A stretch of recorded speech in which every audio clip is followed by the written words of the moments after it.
mindful of the step up and step stand and face the clerk as well. Thank you. Thank you. Morning. Morning.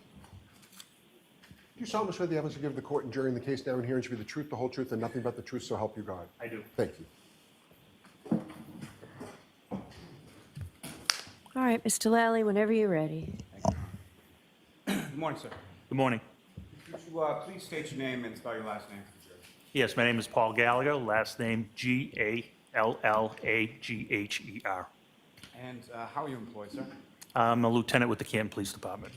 And how long in total have you been a member of the Canton Police Department? A total of 32 years, 2 years as a permanent intermittent officer, 30 years full-time. And you indicated that you are a lieutenant, is that correct? That is correct. And how long have you held the rank of lieutenant? I was promoted to lieutenant August 1st of 2021. What did you do with Canton Police prior to becoming lieutenant? I was the detective sergeant from 2018 until I was promoted in 2021. And what is it? So when a patrolman takes an initial report, anything that needs follow-up, the detective sergeant makes sure it's assigned to a detective, usually the next detective working, and make sure that all the steps are taken to manage the cases, to bring it to fruition, if possible.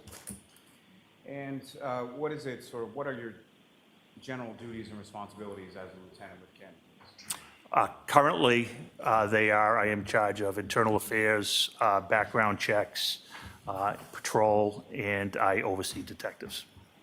You say currently, what was it prior? I was promoted in 2021. At that time, Lieutenant Kelleher was the lieutenant in charge of detectives. We have since had a change of police and our assignments have changed.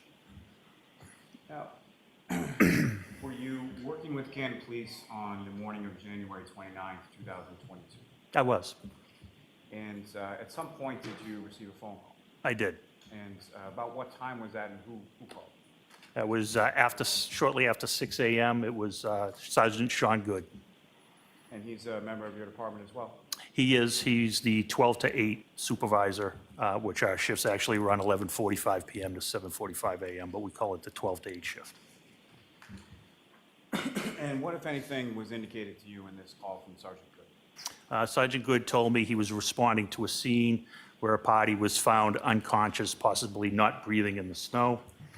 He stated his name was John O'Keefe. He was a Boston police officer who resided on Meadows Ave. He further told me that he had gotten a call earlier about John O'Keefe not returning home that night. His friends had called the hospitals, then they called the police, then they went out and looked for him, and they found him unconscious and not breathing in the snow. And based on that information, what, if anything, did you? I told him I would respond. Where were you initially responding to? I was initially responding to Meadows Ave. I misinterpreted when he said he was a Boston police officer on Meadows Ave. I thought they discovered him on Meadows Ave. And subsequently, did you learn a different location and respond to that location? I did. What was that location that you subsequently determined was where you were going? When I called the dispatch to find out the exact address, I was told it was 32 Fairview Road. And that was from the dispatch, is that correct? That's correct. It was Officer Dever who answered the phone. That would be Officer Kelly Dever, is that correct? That's correct. Now, did you go straight from home to the scene, or did you go stop somewhere else prior to? I stopped at Canton Police Department prior to that. And what was the purpose of stopping at Canton Police Department prior to going to Fairview? I was picking up some winter gear, and I advised Sergeant Good via the radio that all midnight personnel was to be held till further notice. Now, you say winter gear. As far as you're responding to a scene, what, if any, other sort of equipment did you procure when you went to Canton Police? It was clothing. I needed a winter jacket, hat, things of that nature. I was responding in my personal vehicle.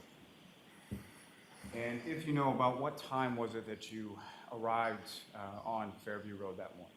I arrived shortly after 7 a.m. And when you arrived, what, if anything, was it that you observed upon your arrival?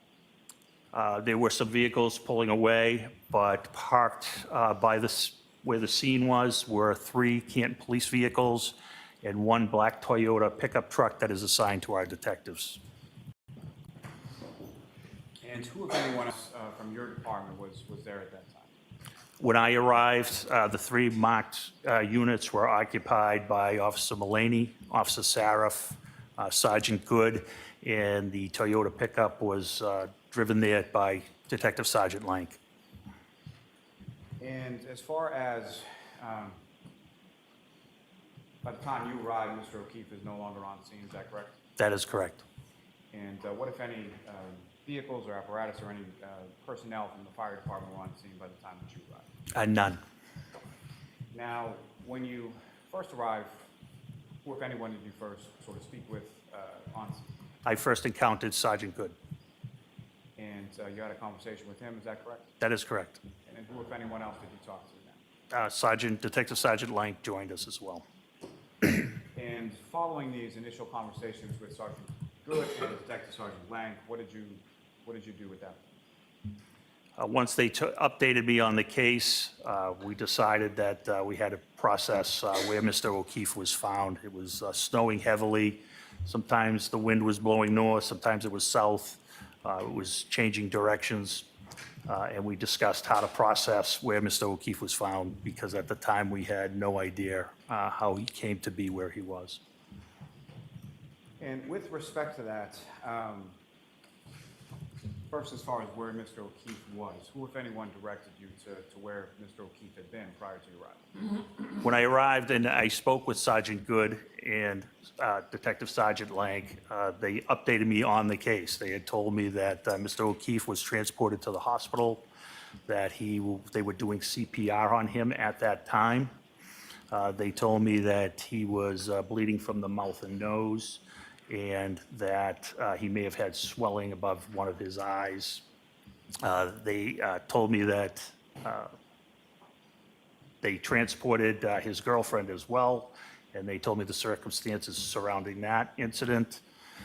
They told me that at some point after the phone call to the police station, friends, the woman's name was Kerry Roberts, picked up Miss McCabe and John O'Keefe's girlfriend, Karen Reed, and they drove around and they discovered Mr. O'Keefe on the left side of the property. I would call it the east side of the property, unconscious and not breathing in the snow.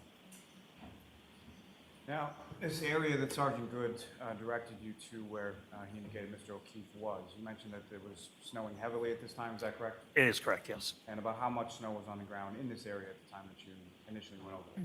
I would say at least 4 inches of snow. Now, with reference to, as far as you mentioned, sort of processing the scene, what, if anything, did you and the other officers do with regard to that scene as far as that was concerned? So it was a unique scene because of the weather.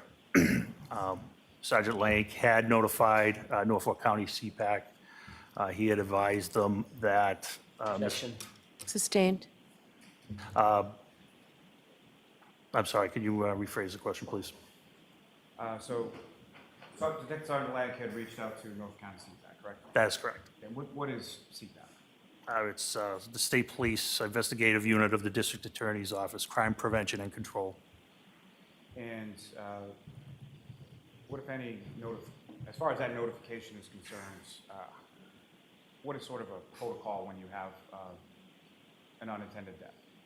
So when we have an unintended death, the Norfolk County CPAC unit responds and takes jurisdiction. In this particular case, Mr. O'Keefe was still alive, so they declined to respond at that time. There may be a term that's pretty well understood, but when you say unattended death, what do you mean by that? An unexplained death, a person who was alone at the time of their death.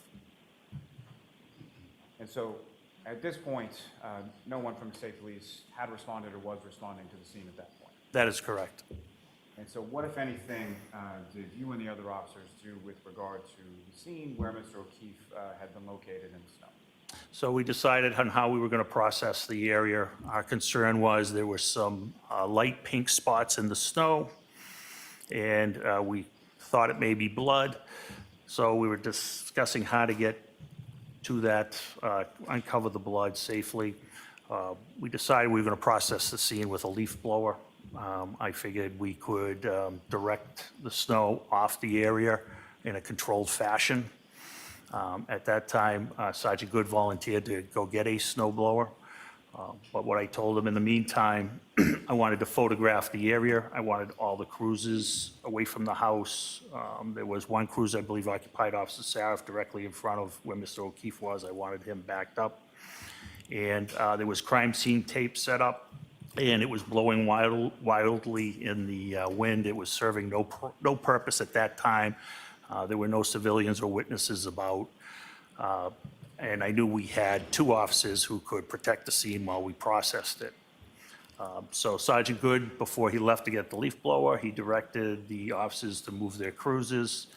I told Sergeant Lank the most important thing he could do at this time would... Objection. The objection sustained. Move on to your next question, Mr. Lally. Now, you mentioned that there was some crime scene tape that was set up around, is that correct? That is correct. And how was that accomplished? Sergeant Good and my Detective Sergeant Lank put out the crime scene tape.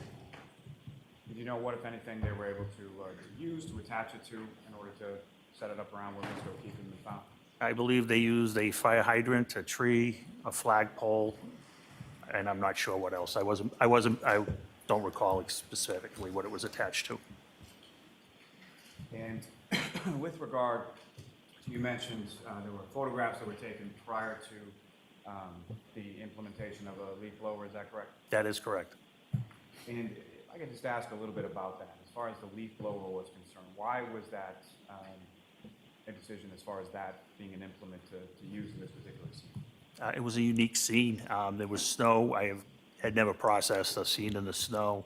I had seen a leaf blower used in the snow, and it's quite effective at being controlled. So that's why it was readily accessible. The scene was debilitating as we were on scene with the weather. Snow was piling up, and I thought that was the best method at that time. And prior to the arrival of Sergeant Good back to the scene with the leaf blower, what, if anything else, was done to sort of document the scene at that time? In addition to photographs, what we did was, I wasn't sure how the roadway ended. I wasn't sure if there was a sidewalk, a curb, a berm, or whether it was just grass, excuse me. So Sergeant Lank and I dug out what I believe is called a 6-inch Cape Cod asphalt berm, exposed it so we could get a better perspective of how far Mr. O'Keefe might have been off the roadway. May I approach the witness? Yes. So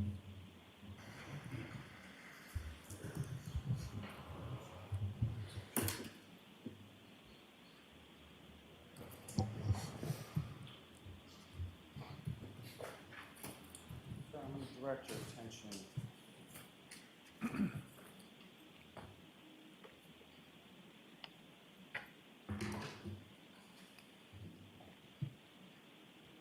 attention to what's currently marked as Exhibits 7, 10, 11, 12, 13, 15, 16, 17, 19, 20, 21, 22, and 23. Please just review those yourself and look up when you're finished. Okay.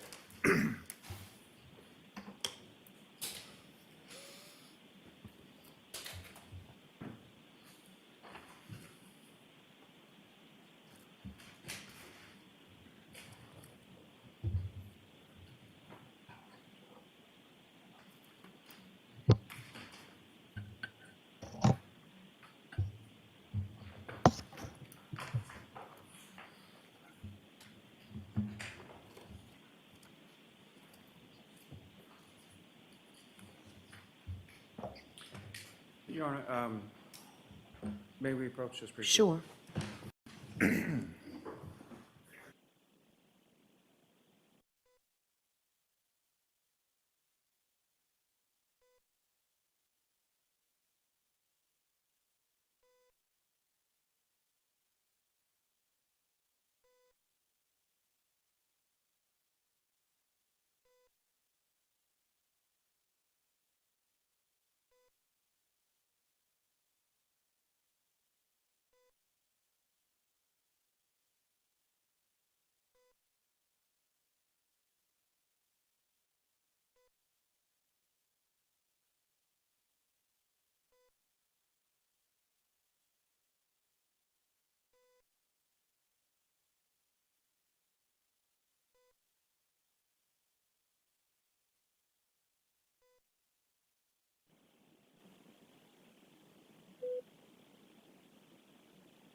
Mr. Lally, hold on for a second. You know what, I'll see counsel again at sidebar on this issue.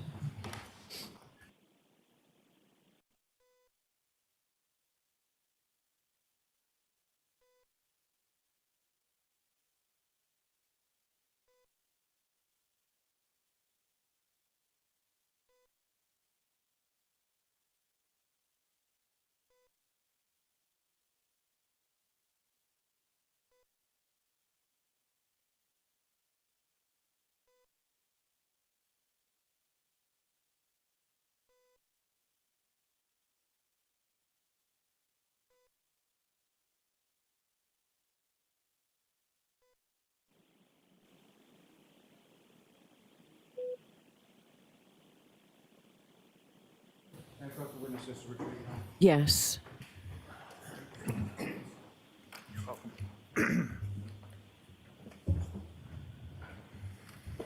Jurors, I had told you before how important it is that our record is clear, and that's why I'm sort of making this take longer than it would otherwise, so.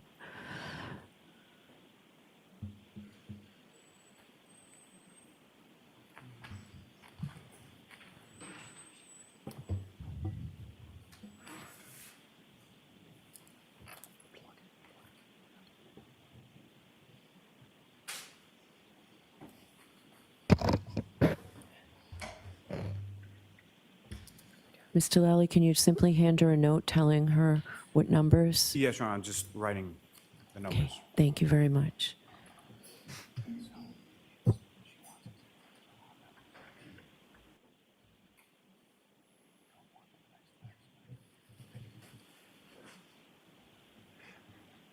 Thank you.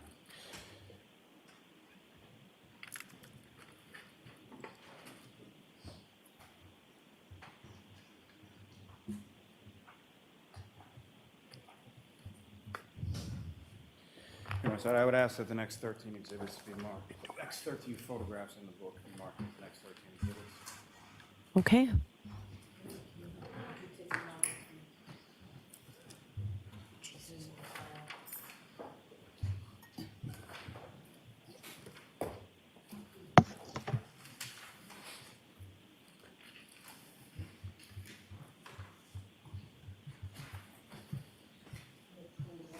Thank you.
21 through 32. Thank you. All right, you can publish them, Mr. Lally? Thank you. May I return them to the witness as well? Yes.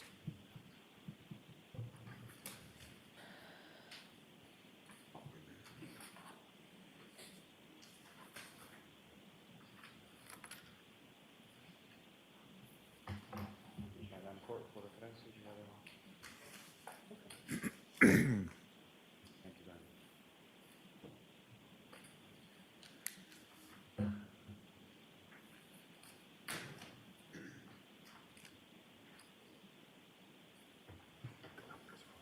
I know it's you. Thank you. Ms. Gilman, if I could have the first of those photographs up on the screen.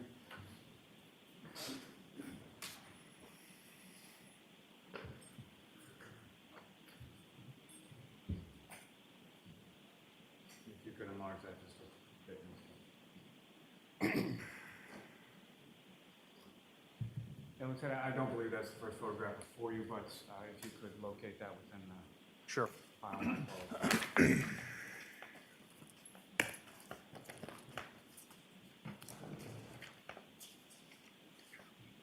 I believe that's Exhibit 30. And if you could just describe to the jury what if anything, we're looking at in this exhibit. So that is in front of 34 Fairview Road in Canton. It's looking westerly or the direction towards Chapman Street, and it's documenting the conditions at the time. May I approach the witness, Your Honor? Yes. Mr. Lieutenant, at any point, if I may ask, or any, this is a laser pointer. Yes.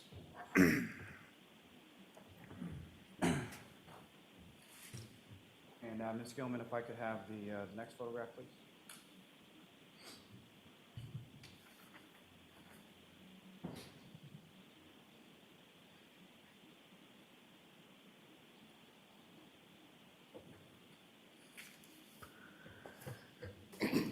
That is simply documenting that the number 34 is on the mailbox. That is 34 Fairview Road. Have a number on that in front of you? Yes, I do. It's Exhibit 22. Thank you. There are two of these, I believe. They're similar. I just want to make sure I have the correct one.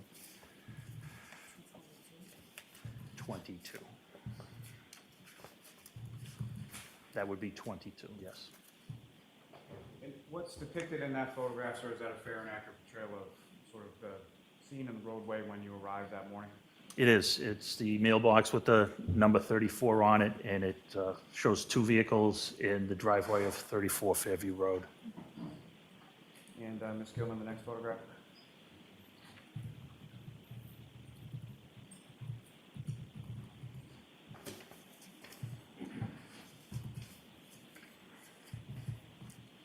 If you could, Lieutenant, when you locate this, indicate which exhibit we're looking at in this one. That's Exhibit 28. It's a different angle of the driveway, showing the third car in the driveway. I wanted to document what was in the driveway at that time. Thank you, sir. Next photograph, Ms. Gilman.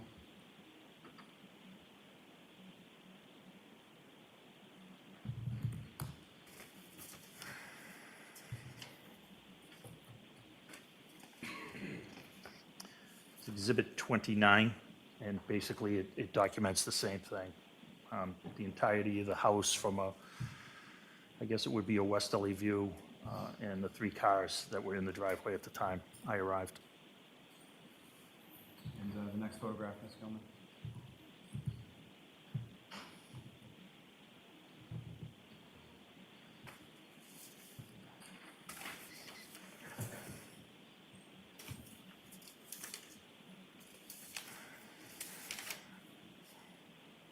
I believe that's Exhibit 31. And it's a close-up of where Mr. O'Keefe was found. And you can see the very light pink spotting that we thought may be blood. And there was an object in the center as well, which we didn't know what it was at that time. Subsequent, did you learn what that object was? Yes, What did you learn? it was a broken clear cocktail glass. and the pink spot was frozen or coagulated blood. And the next photograph, Ms. Gilman?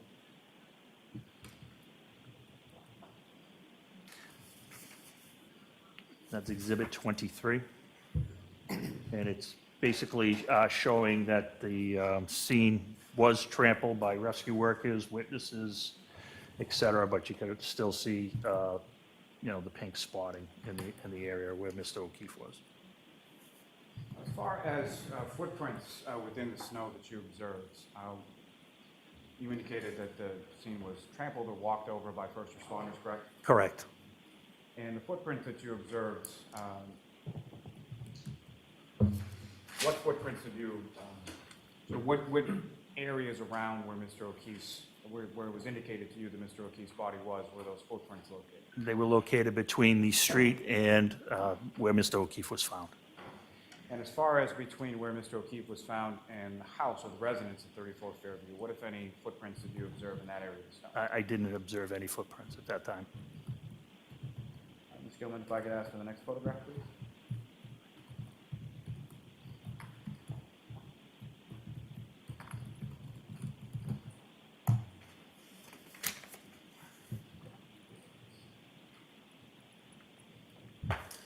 That is Exhibit 24, and it's showing a westerly shot of the scene. Mr. O'Keefe was found in this area here, and it depicts the wind blowing in that direction at the time. And probably pretty self-evident, but depicts the wind blowing in that direction based on what? The other flag flying. The next photograph, Ms. Gilman.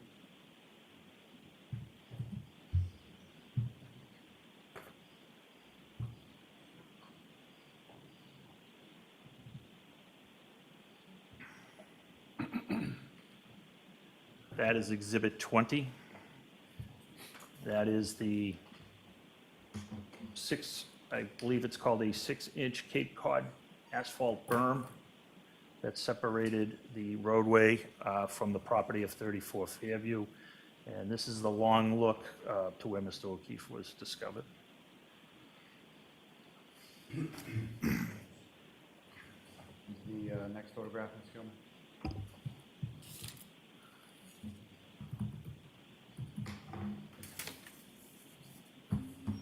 Again, that's a close-up of one of the exhibits we saw earlier.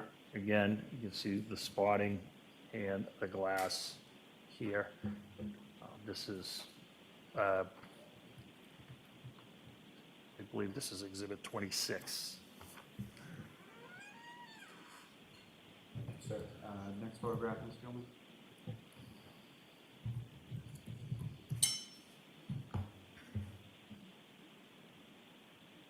This is Exhibit 27, and it's what we believed was frozen or coagulated blood spotting.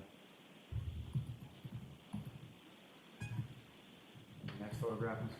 Gilman.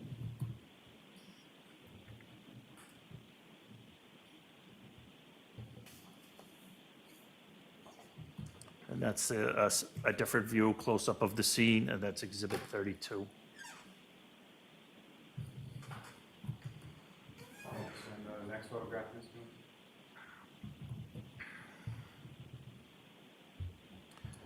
That's when we first uncovered the berm, the 6-inch berm, and it's just a smaller picture, close-up of that berm. It's Exhibit 25. Reference to the sort of uncovering of the berm as you've described it, what, if anything, did you use to uncover the berm? I believe we just used our foot to uncover that. And what I believe is the last photograph, Ms. Gilman? This is the location from the berm to where Mr. O'Keefe was found. It's just a long view, and it's Exhibit 21.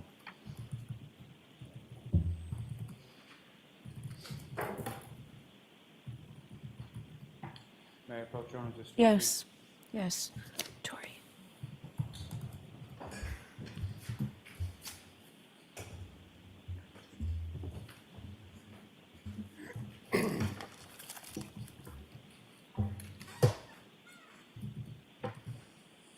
as far as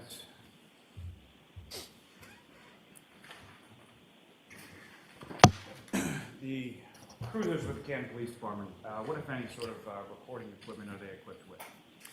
They're with dash cameras, watch guard cameras. And what if anything have you done to review some of that dash camera footage from the cruisers, from that level? I've reviewed all of it. And specifically, have you reviewed dash camera footage from the 683 cruiser, Officer Saros cruiser? Yes, I did. And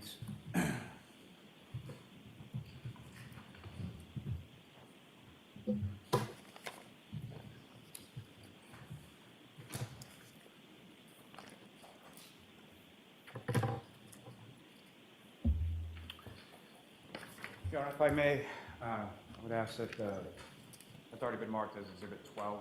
I would ask that a portion of that be played for the jury at this time. Okay? And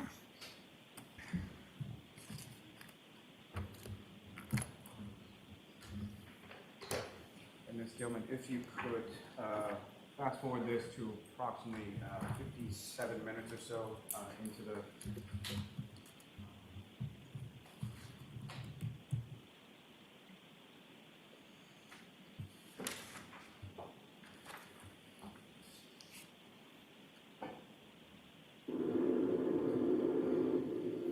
Gallagher, do you recognize what's up on the screen in Exhibit 12? And what do you recognize?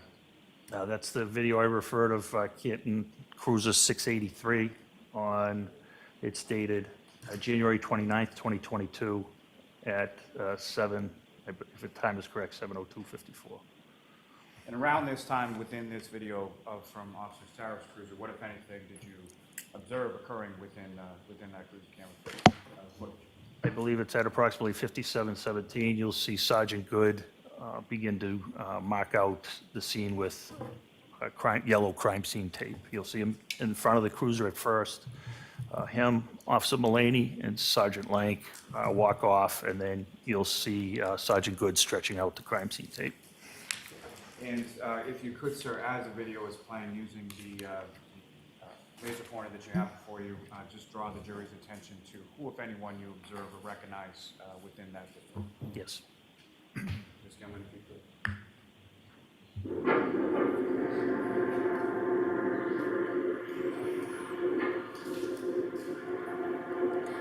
The yellow tape it is.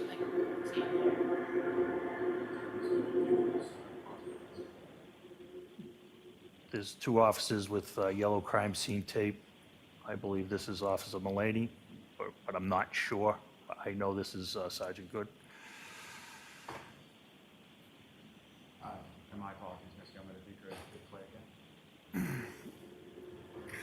That's Detective Sergeant Lank in the lighter coat. Sergeant Good and Lank, they walk off camera.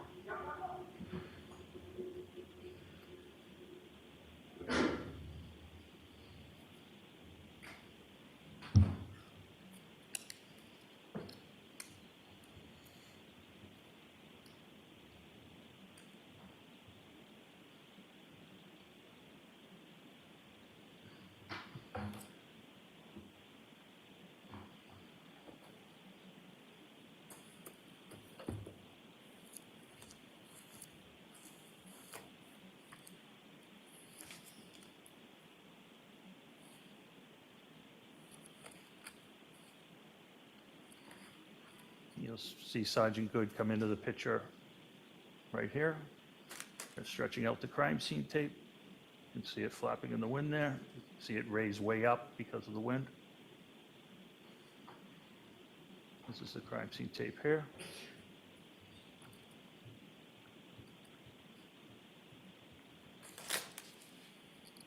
And I'm not sure what they affixed it to, whether it was the cruiser at that point or not. But you can see the crime scene tape going across the scene that way. Ms.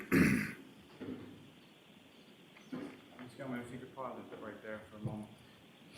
So, Lieutenant Gallagher, In addition to sort of the crime scene tape that you observed in this video, what, if anything else, did you get from the station to attempt to sort of secure the scene or place at the scene? I'm not sure what you mean. Did you get a tent at the station? Excuse me? A tent at the station? No, I didn't. You didn't? No. And why not? I had a tent with me from home. It was a personal 8x8 tent at that time. My apologies. And so at any point in time on the scene, were you able to set up that tent that you retrieved from your home? Due to the weather conditions, we did not set it up because it would have required officers holding it down, and we didn't think the top would stay on. And again, maybe pretty self-evident, but when you say due to the weather conditions, what, if anything, about the weather conditions prevented you from setting that tent up over the scene? There was high winds, shifting directions, a large amount of snow falling. Ms. Gilman, if I could ask if you could just pull forward in that video to about the 1 hour, 7 minute mark.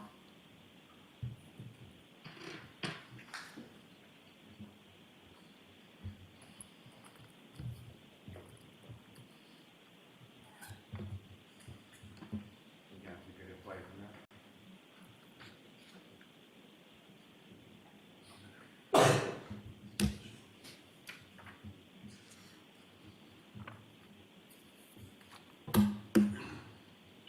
Lieutenant, what, if anything, are we looking at in this portion? If you look closely, it's the crime scene tape that's blowing around.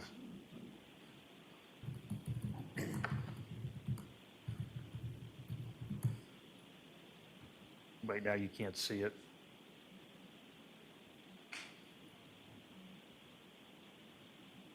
Or I cannot see it from here. Is this around the point where the decision was made to take that down? Is that correct? It was later on, I observed the same thing, and I told the officers it wasn't doing any good at that time. And there were nobody to keep out of the scene at that point. It was only police personnel on scene. Thank you, sir. Ms. Gilman, you can stop and take it down. Thank you very much.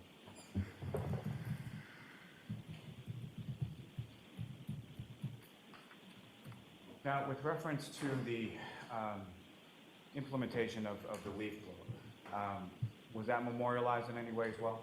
Yes, I had Sergeant Good take a video since we were improvising using something I wasn't familiar with being used before. In case there were any questions on how it was deployed, I had Sergeant Good take a short video. And there's sort of several different short video clips of that process. Is that fair to say? There's at least one that I know of. May I approach? Yes.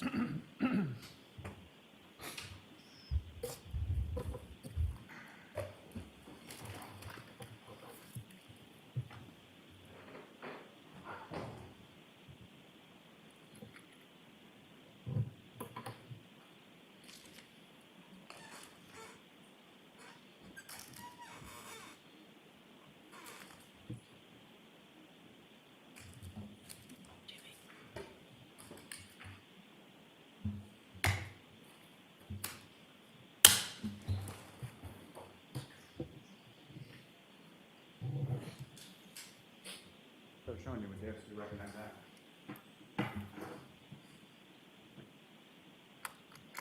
I don't recognize it. I haven't seen this disc before.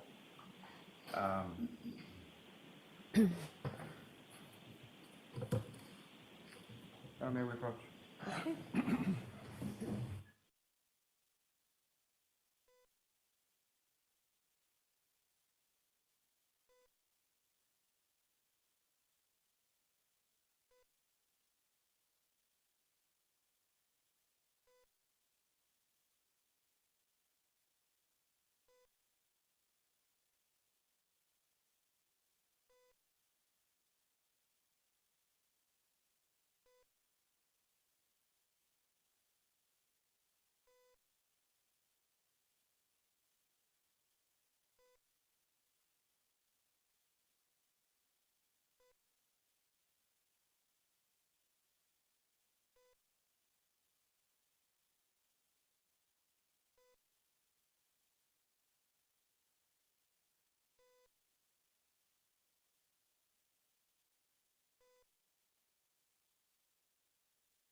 Your Honor, Commonwealth seeks to introduce an amendment.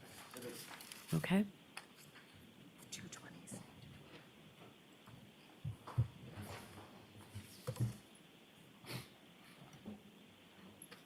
To the 33. Thank you.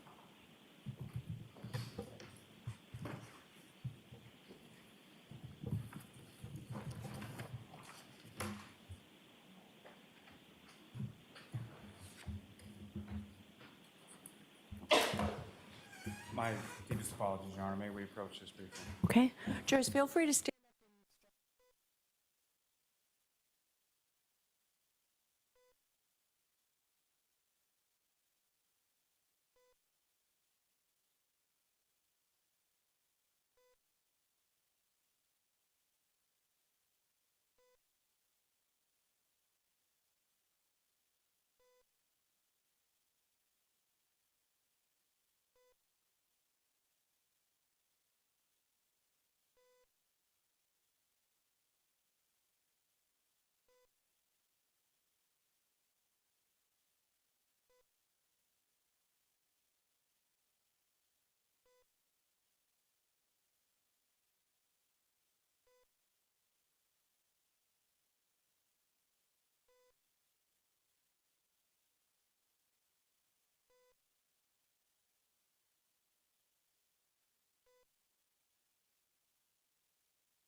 Your Honor, with the court's permission, may I publish what's now been marked as Exhibit 30? 20A.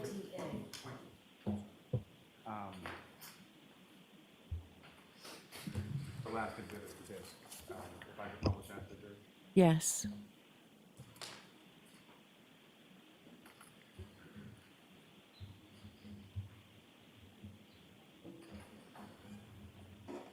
Anyway, this is 1 through. I'm sorry, Ms. Gilman, if you could just pause it right there. And Lieutenant Gallagher, do you recognize what's up on the screen? I do. And what do you recognize? It's me operating the leaf blower and at the scene where John O'Keefe was discovered. And who is operating the leaf blower in these videos? I am. And who, if anyone else from your department, is sort of present while this process is going on? Detective Sergeant Lank is documenting, and Sergeant Good is also assisting. And Ms. Gilman, thank you very much. If you could just play and run it, please.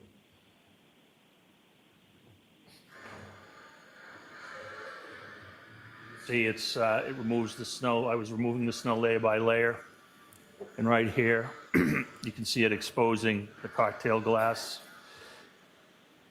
You're going to see red spots appear as I remove it layer by layer. These pink spots start to turn to be dark red spots. As you see, we can control it. We were concerned with whatever other... Oh, hold on and wait for a question.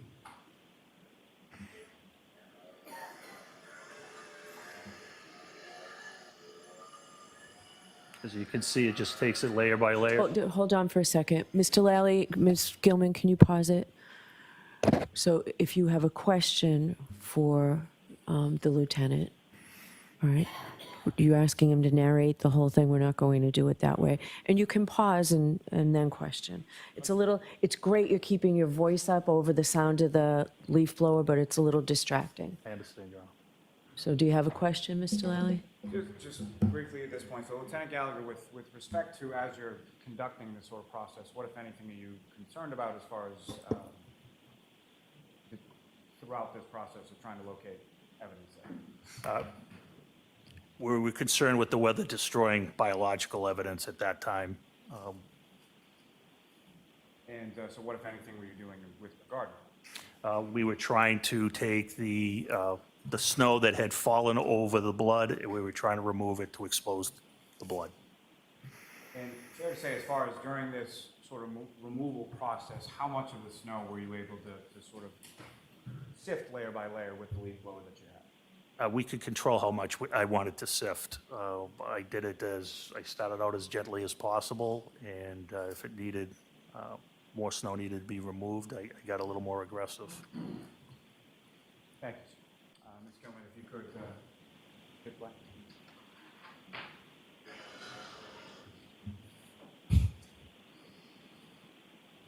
And the next video, maybe.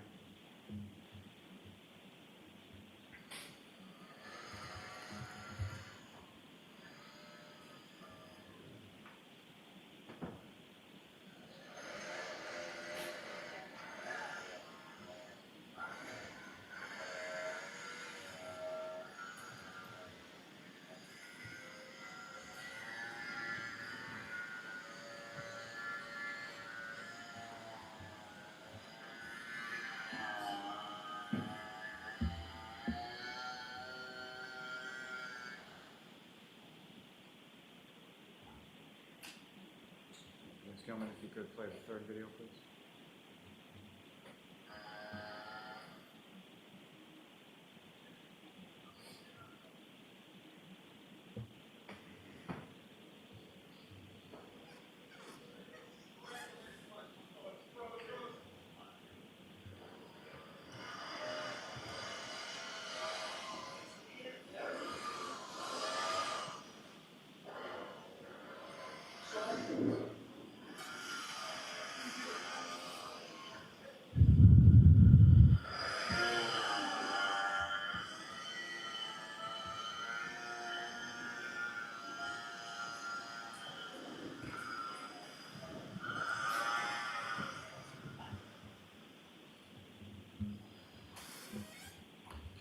Thank you. Ms. Gilman, if you could play the last video, please. Thank you.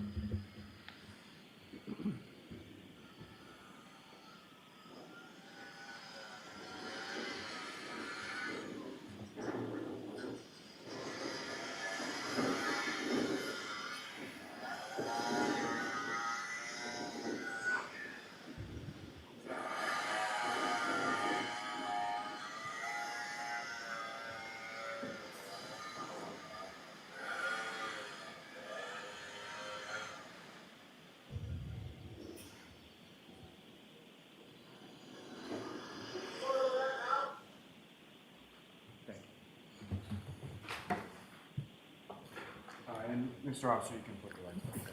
Thanks.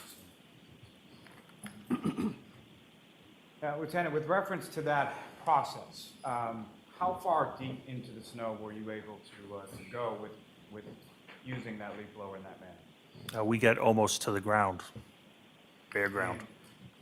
As far as sort of a surface area, like how much of that area where Mr. O'Keefe was found were you able to use the leaf blower on? It was approximately a 6x6, 7x7 type area. And from that area, what, if anything, in addition to the cocktail glass pieces that you already testified to and the red spots on the ground, what, if anything else, did you observe? We didn't observe anything at that point. Anything else, just the blood in the glass. Now, Lieutenant, during the time that you were on scene, with reference to the neighborhood in general, how many people did you observe sort of come out of their house at any point in time that you were with? I didn't observe anybody ever come out of their house. And that includes the residents that you were in front of, as well as any other residences along that street, is that correct? That is correct. Now, at some point,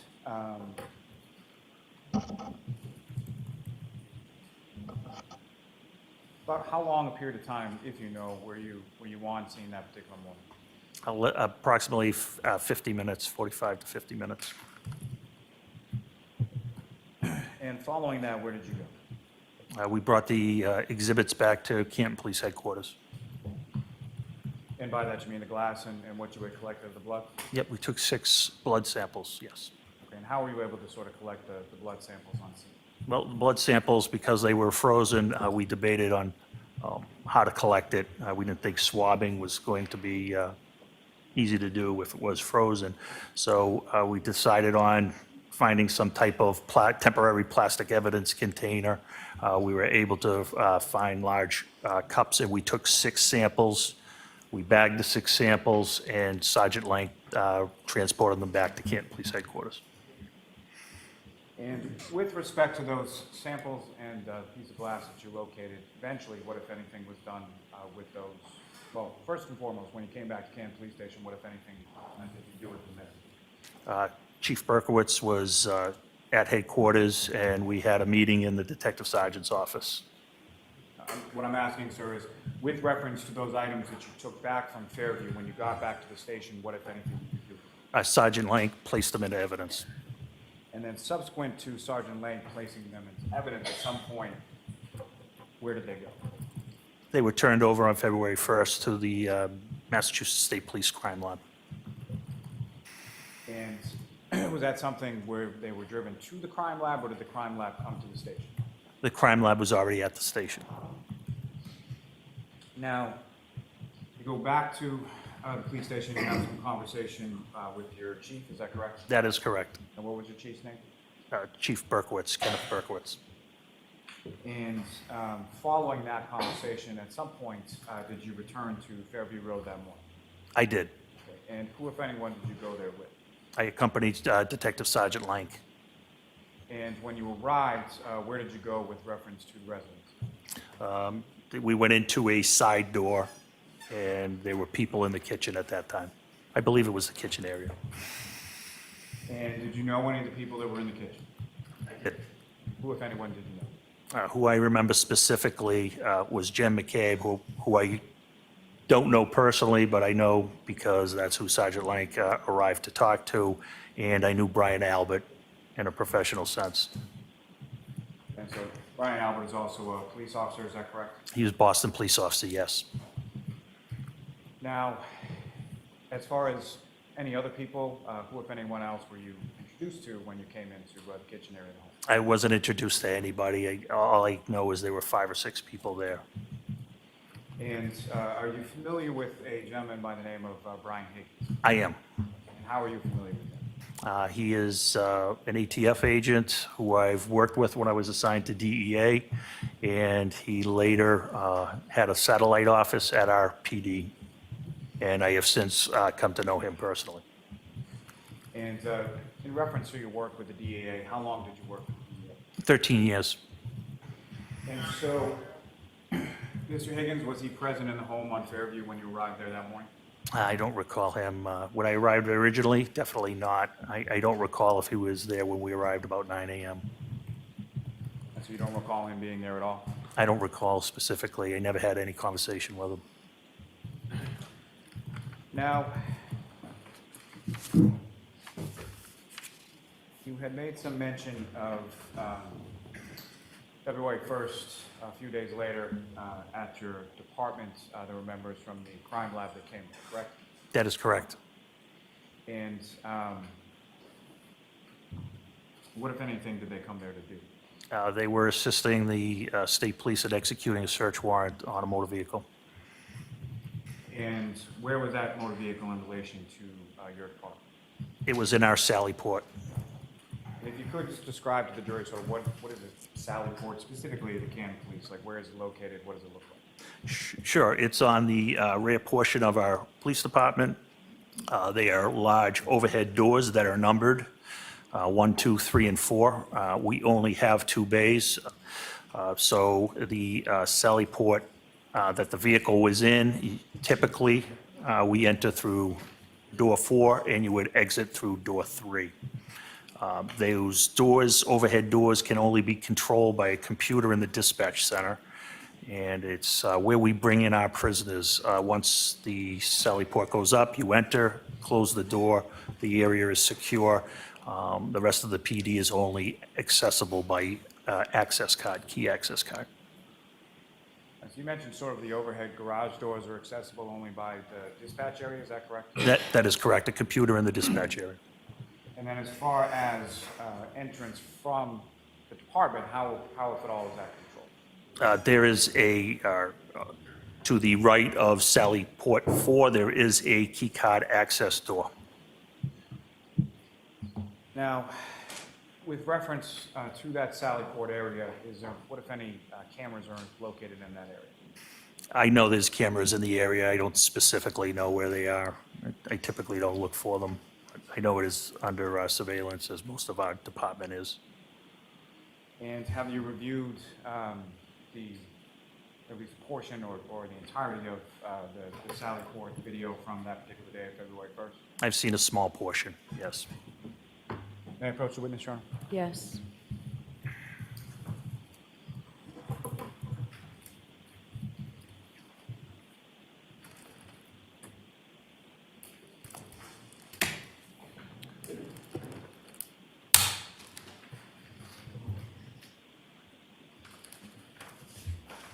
Sir, do you recognize what's depicted on that particular flash drive?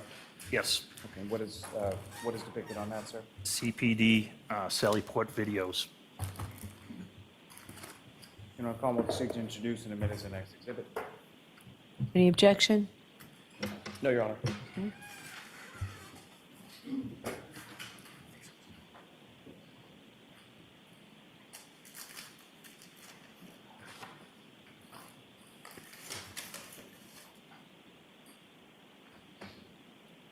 Exhibit 34.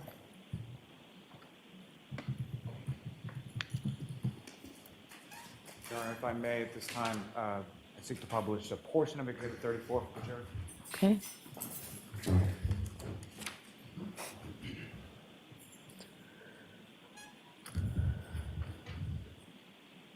May I have one moment, Your Honor? Yes.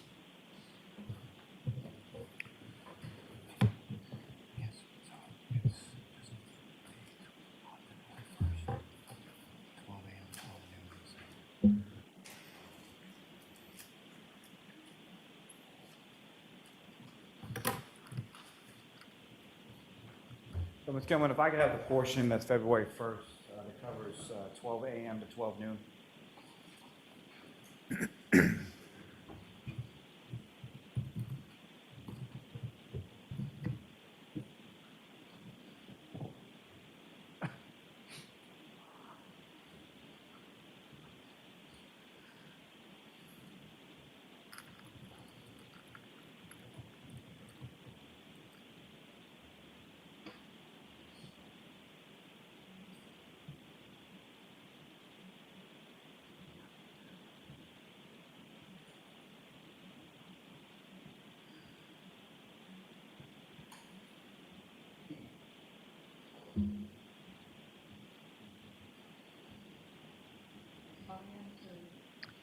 You're on the 2-1 at the bottom.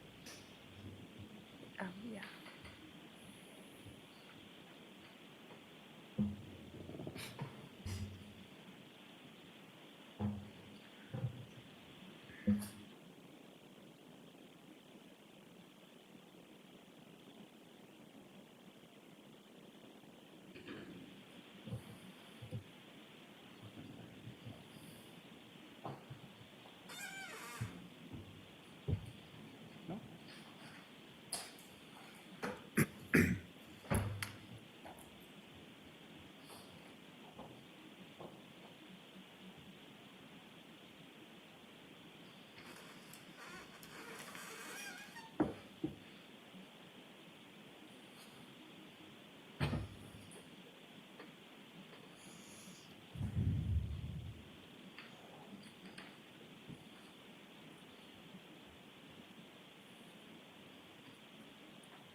Ms. Gilman, if I could ask you to just fast forward that to approximately 9:11 a.m.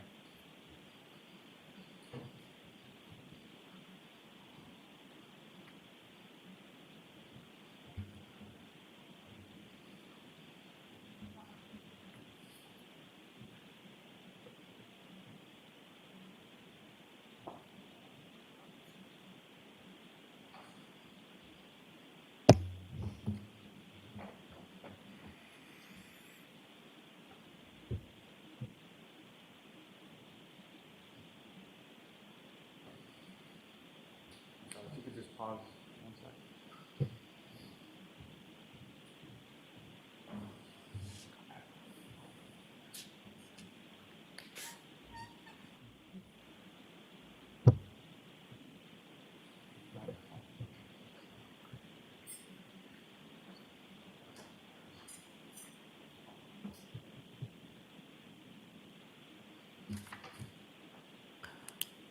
Why don't we take our morning recess? Why don't we take a 10, 15-minute recess?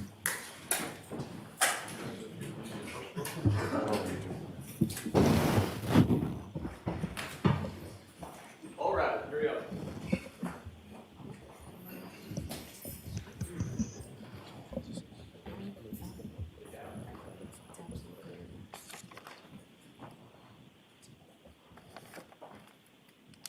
Nancy.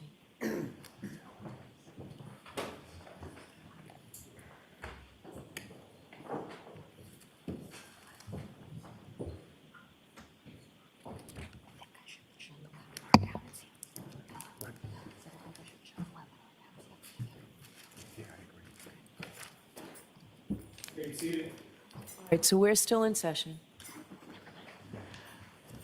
So in presenting the exhibits for, to be marked, please take them out of the plastic and out of the envelopes because the actual item itself gets a sticker on it. That'll just save a little time.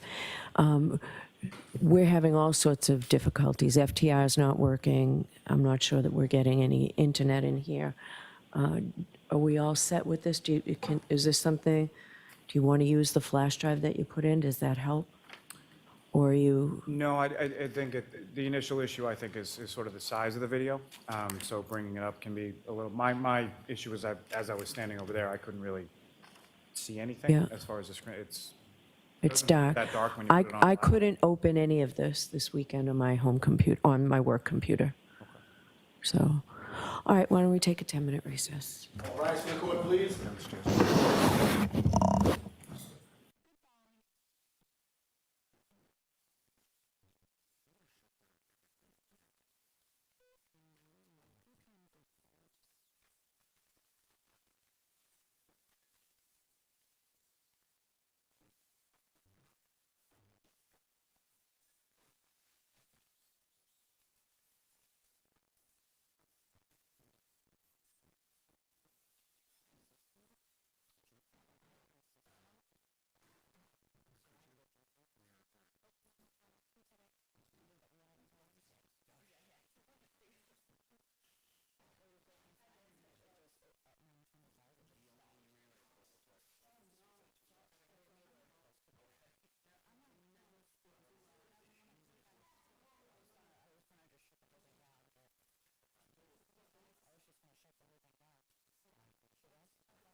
Court is in session, please be seated.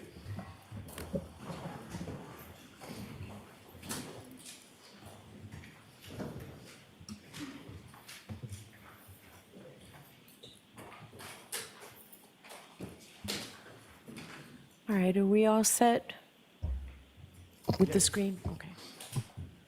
And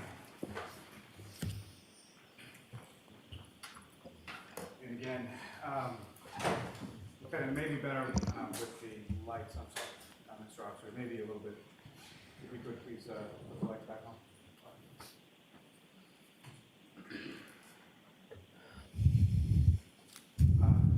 Lieutenant Gallagher, again, from this video from approximately 9:11 in the morning, do you recognize what's up on the screen? I do.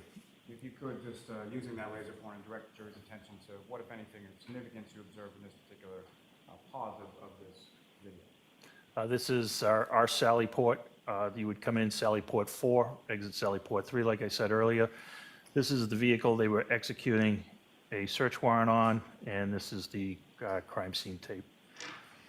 And as far as personnel from the state police that were present there, who, if anyone, was present there that you knew or were aware of?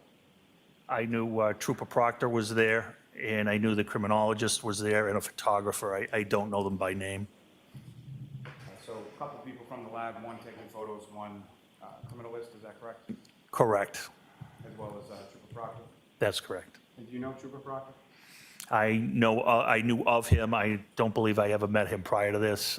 He has worked some cases with our detectives. I knew he was assigned to the DA's office, but I'm not sure if I ever met him prior to this case.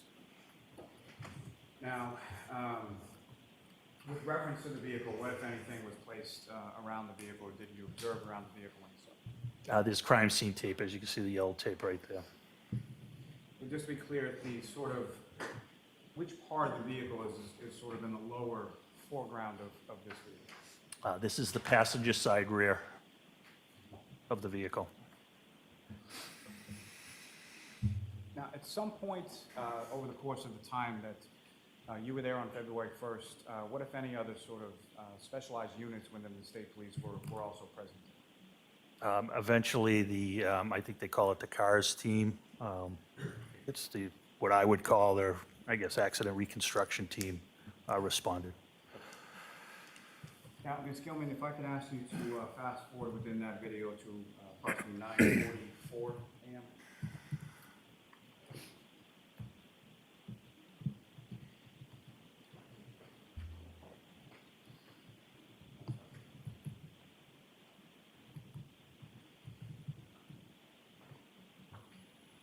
That's fine.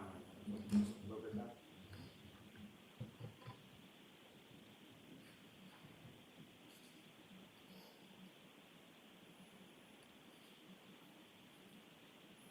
Right there. If you could just hit play. Now, Lieutenant, during this part of the video, in addition to the people that you've already referenced, who, if anyone else, was in the garage at that time? It's hard for me to say. I believe this is the criminalist. I believe if this is Trooper Proctor, this is me with the gray shirt, dress shirt, walking in. That's me right there. And that's Trooper Proctor. I believe the photographer or another criminologist is here. I don't know what their title is. Now, at some point during the execution of this search warrant, what, if any, issues did you become aware of with regard to the criminalist? They were having trouble. They were trying to remove the housing to the tail light, passenger side tail light, and they were having difficulty removing it. And what, if any, assistance did you offer with regard to I told him that we had an officer working who was in charge of our fleet maintenance and our mobile operations unit, who probably had the tools to do it, and he also had vast, extensive experience in auto body. Who was that, sir? That's Officer Brian Wanless. And what, if anything, did you do with reference to Officer Wanless in regard to that area of the car? I asked dispatch to ask him to return at approximately, I think it was 9:50. And Ms. Gilman, if I could ask you to, if it's not already there, move it up to 9:51 a.m.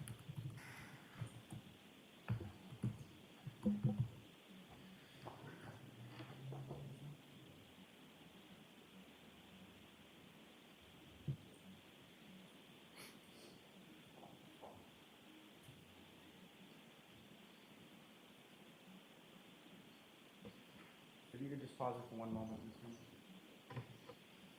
Gilman. So with reference to this particular portion of the video, Lieutenant, if you could direct the jury's attention to when you see Officer Wanless and when you see him come over towards that area of the vehicle. And Ms. Gilman, for your purposes, what I would ask is we run this from essentially 9:51 a.m. through to about 9:58 and 30 seconds.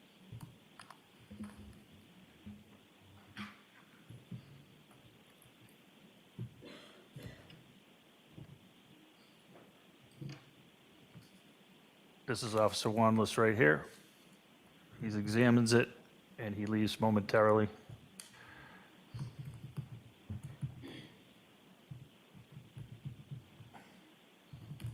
He dons a pair of gloves.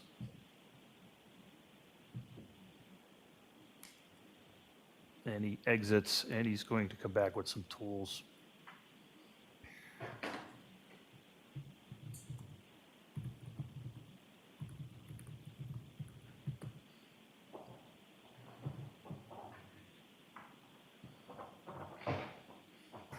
Here he comes. He places his toolkit on the tailgate. Objection, Your Honor. Okay, pause and ask a question. And from your review of this video, what, if anything, do you observe Officer Wanless do with reference to that rear passenger side taillight? He re-enters the sally port and with some tools, and he places his toolkit down on the tailgate of the Lexus. And what, if anything, do you observe him do after that? He begins to work on the housing of the tail light. Ms. Gilman, if you could press.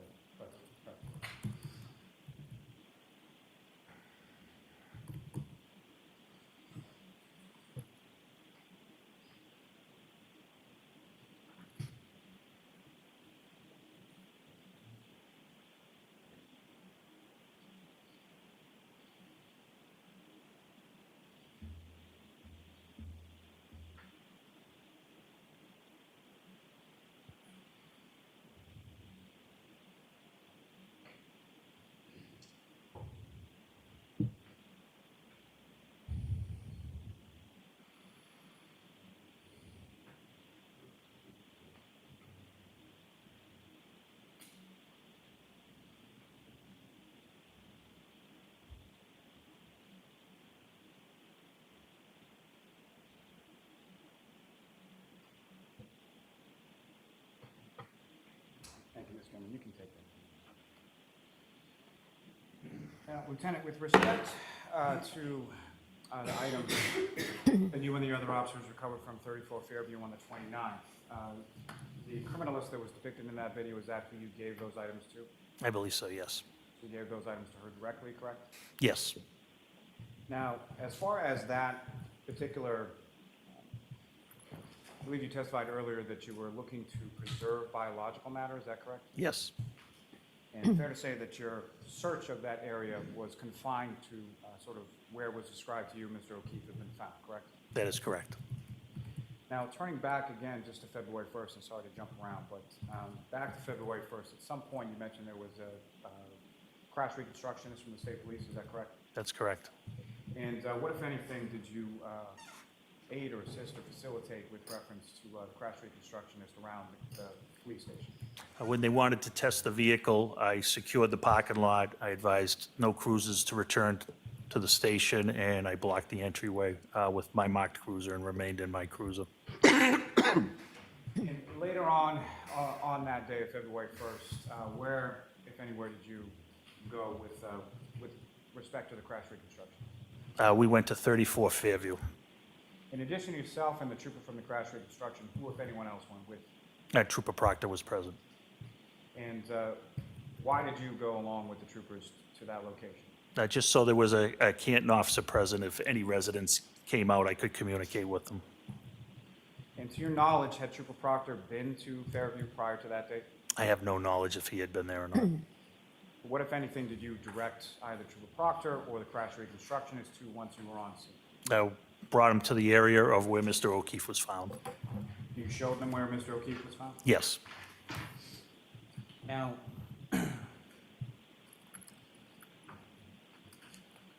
turning your attention to, well, one on scene that day with Trooper Proctor and the crash reconstructionist, what, if anything, did you observe them to be doing that day? I believe they were discussing, they were trying to place a drone up in the air, I believe, to map out the area. Objection. Did you see that? Would you want me to strike the, I believe they were trying to? That'd be our preference. All right, so that will be stricken, but your observation will remain. Now, with reference, if I could draw your attention to February 4th of 2022, were you working that day? I wasn't. And at some point, did you receive a call in regard to this case, this investigation? I did. And who, if anyone, called? Chief Berkowitz.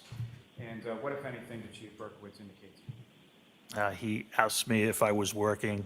When I told him no, he asked who was. And who, if anyone, did you indicate to him was working? I told him Detective Sergeant Lank was working.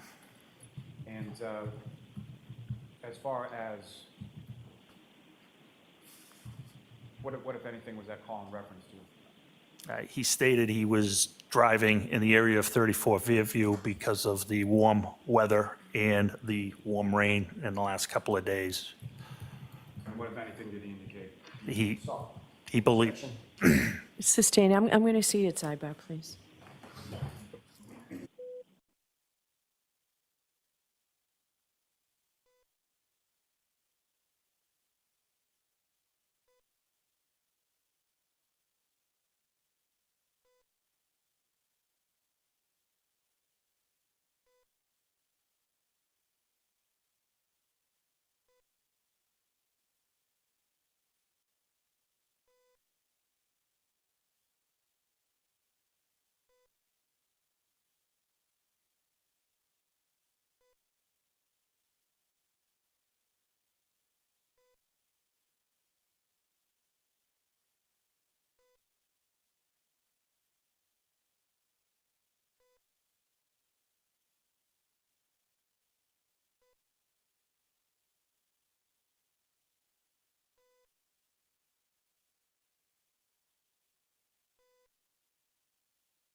And so, just to be clear, Lieutenant, you did not go to Fairview Road on February 4th, 2022, correct? I did not.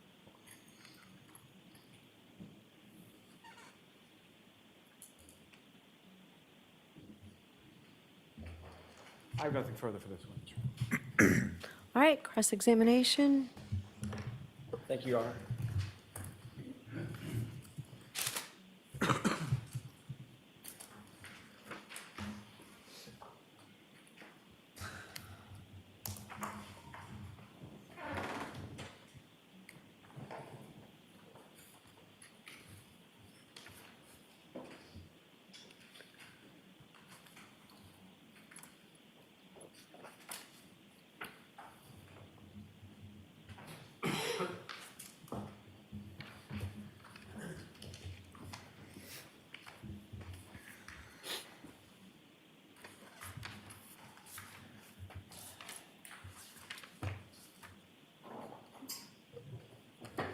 Good morning, Lieutenant. Good morning.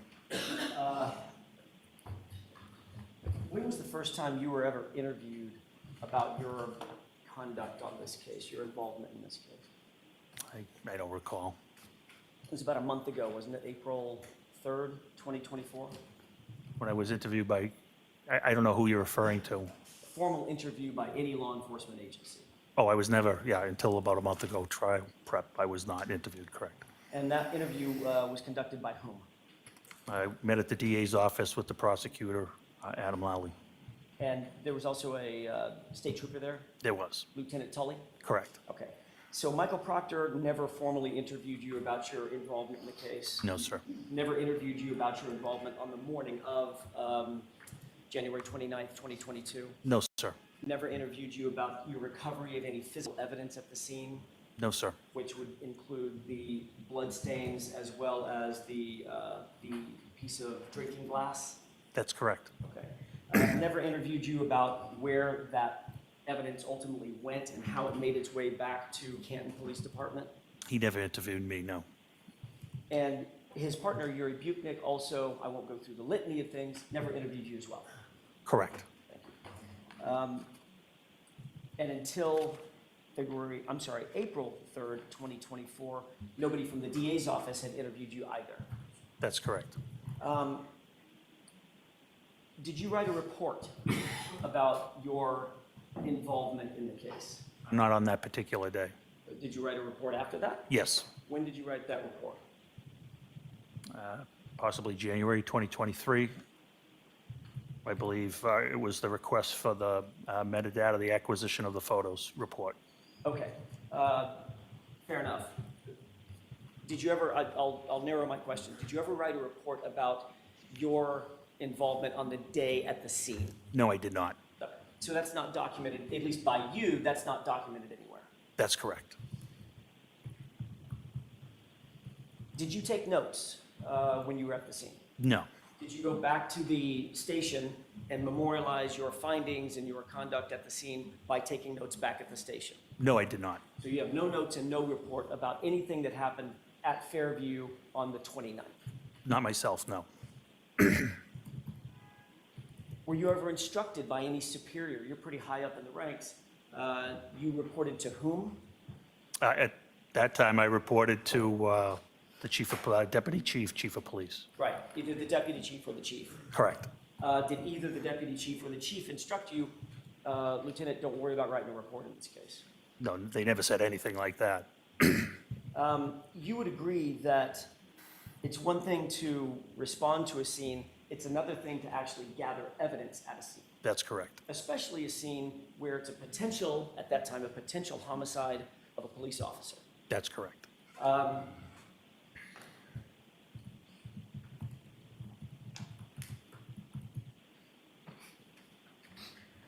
Part of the reason for annotating, memorializing exactly what evidence is recovered is so you can relay that to other officers, correct?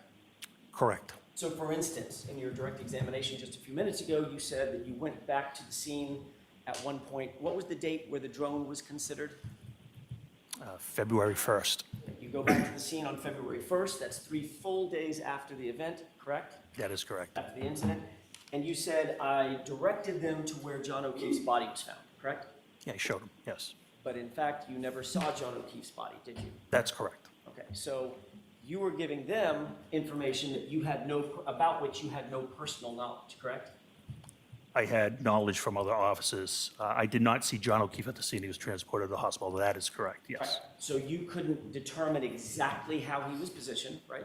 Not precisely. From head to toe, right? Not precisely. Where his arms or his hands were. That is correct, yes. He's a 6'2" man, correct? I don't know. You don't even know that? I don't know his size, no. If I told you that he's over 6 feet tall, would you have any quarrel with that? If Mr. Lally told me, I would take it as fact. Fair enough. For purposes of my question, you don't want to take my word for it, but for purposes of this question, assuming that he's over 6 feet tall, there's a better than 6 foot margin for where he would be situated in the snow, correct? From toe to head. Correct. And the details matter in a case like this. Any investigation, the details matter. Sure they do. Accuracy is vital in a homicide investigation, correct? Correct. You did find some blood droplets. We saw it on the screen, correct? Correct. You also found part of a drinking glass, correct? That is correct. Did you engage or did you endeavor to make a diagram of exactly where those items were found? No. You're aware, you were the former chief of detectives? I was a detective sergeant. Detective sergeant. You were supervisor over detectives. Correct. You're aware what cross coordinates are in measuring a crime scene, correct? Yes. You take a stable item like a flagpole, for instance, that might be one that doesn't move. You measure exactly from a compass position, exactly north or exactly west, a number of inches, maybe even down to meters and millimeters if you use that instead of inches, using meters, right? Yeah, we don't employ that process. So you don't employ a process where you could measure something from a known item north, south, east, or west, and then measure it from another known item and have an exact cross point of where that's We don't typically exercise in that in our investigative unit. You knew how to do that, though. Yes. I mean, you'd been trained on how to do that. Yes. But you didn't employ that technique here. No. So the glass, where the glass was found, it's sort of an estimate. Sure. Yes. Okay. And where the blood was found, that's kind of an estimate also. Yeah, we would guess that would be where his body was. Yes. Okay. You just used the word guess, Yes. right? But if you had actually documented it using cross coordinates, you wouldn't have to guess. You'd know exactly where the tip of his head was, where the tip of his toes were, correct? No, Why not? because he wasn't there when we got there.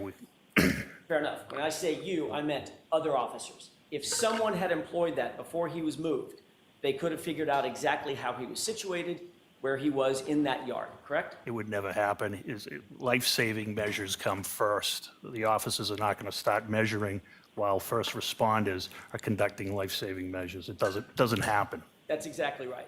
But once the body was moved, for instance, Officer Saraf, who's literally standing there, could have said, okay, I just saw the tip of his head right here. He's now on the gurney. And he could have measured that, right? He could have, yes. And then he could have said the tip of his toes were right here, and he could have measured that. Yes. And certainly, when there's no life-saving measures at play, you could have done the same thing with the drinking glass and the blood spots. That's correct. And in terms of recovering those blood spots, I'll get back to that in a second, but in terms of recovering those blood spots, you indicated that you used temporary evidence containers, correct? Plastic cups, I said, yes.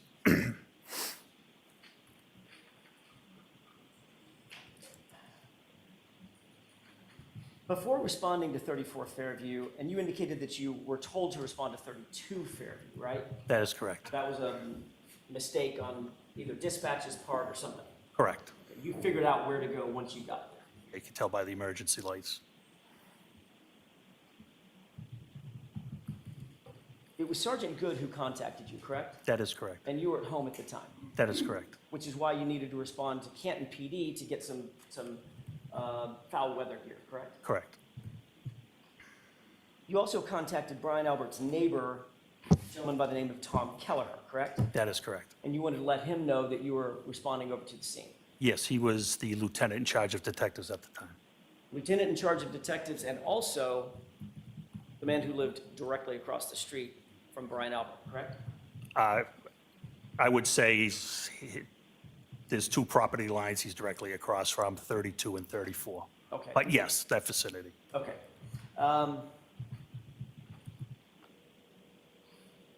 Is there a reason that you didn't contact Chief Berkowitz on that day to let him know where you were responding? Why did you pick Deputy Chief Kelleher? Because that would be my next call. Like I said, he is the lieutenant in charge of detectives at the time. We were responding to a possible crime scene, a possible unattended death. He would be my call. The normal chain of command? Correct. Okay. But you knew at the time that Chief Berkowitz was actually out on leave, having been injured on duty in some way? I don't recall that. Chief Berkowitz is always present. Not only did you respond to the scene, but either you were tasked by one of your superiors, or you, as the ranking officer on the, I guess I should ask this first, forgive me. were you the ranking officer on scene when you arrived? Yes, sir, I was. So either having been tasked by one of your superiors, or because you were the ranking officer on scene, did you take over the coordination of the preservation of that crime scene? Yes, I did. So others were sort of answering to you. Correct. You indicated that you had never preserved a crime scene in the snow before. That's correct. 30 years plus, and your policing experiences here in the Boston area, Correct. snow's a lot. Sure. In 30 plus years, you've never processed a crime scene in the snow? No, I have not. Lucky you. Well, we don't typically process our own crime scenes. Sometimes we use the state police, sometimes we use Plymouth County detectives. So save the state police, or setting them aside because they were not tasked on this call yet. Correct. You were then in charge of preserving this crime scene, right? That's correct. What exactly did you do, if you can name the categories? What exactly did you do to actually preserve the entire crime scene? Sure. I can tell you that I had Sergeant Good move all the cars so I could photograph the scene, documented by photo evidence. I told Detective Sergeant Lake, make sure he has initial statements from everybody present. And that's basically what we did prior to searching the scene itself. With regard to Sergeant Lang, you told him to make sure that we had statements, your words, we had statements from all the witnesses that were at the scene. Initial statements, yes. Does that mean the people inside the house? Yes. Okay. Maybe people across the street, if there were people across the street? No, it didn't include them at the time. It included people that were involved from the prior night's incident outing, I would call it. At the time that you tasked Sergeant Lang with this responsibility, did you know personally that you were standing on the property of Brian Albert? I did. Did you also know that Sergeant Lang had an ongoing and a long-time relationship with the Albert family? Objection. Did you know that? I know he knew them. I think you're mischaracterizing the relationship. Did you see a problem with having somebody who knew the parties taking the initial statements from those parties? Not at all. Sergeant Lake, no issue at all. Not in your mind. Not in my mind. Were you aware that before you got to the location, that Sergeant Lang had taken it upon himself to already make contact with the individuals in the house? Objection. I'm going to see you at sidebar, please.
Thank you, Your Honor. May I? Lieutenant, just before we went to sidebar, I'd asked a quick question. Were you aware at the time that you tasked Sergeant Lang to go talk to the folks inside the house that he had already gone into the house to talk to them? Yes, I did.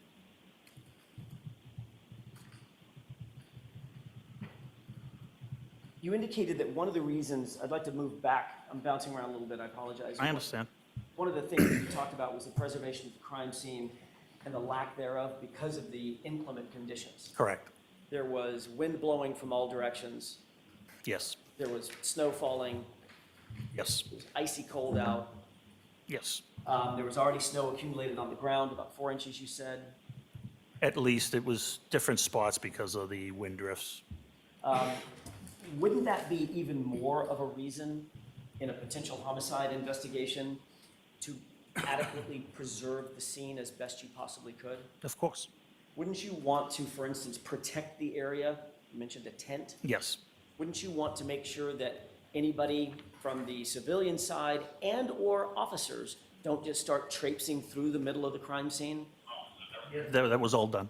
As a matter of fact, the first responders had, the EMTs had already done what they needed to do in the scene, and Mr. O'Keefe had been transported to the hospital, correct? That is correct. So that was not a concern. No, So nobody needed to be inside that scene that wasn't authorized to be there, that's correct. civilian or officers. That's correct. Who was it that told you specifically where John O'Keefe's body was? I don't recall specifically. I had a collaborative meeting with Sergeant Lank and Sergeant Good. Were you aware at the time that you had the meeting with Sergeant Lank that Sergeant Lank did not ever see John O'Keefe's body in the position? Yes, I did. I don't believe Sergeant Good did, to my knowledge. I believe John O'Keefe may have been in the ambulance at that time. John O'Keefe, I'm sorry, I got a little confused. John O'Keefe may have been in the ambulance at which time? When some of the officers arrived. Okay, so if that were the case, then they wouldn't have any personal knowledge of where John O'Keefe's body was either. Not to your precise locations, yes. You mentioned a tent, and you said that you, in an answer to a question by Mr. Lally, you did not go back to Canton PD to get the tent. You had a tent in your trunk or something? That's correct. Okay.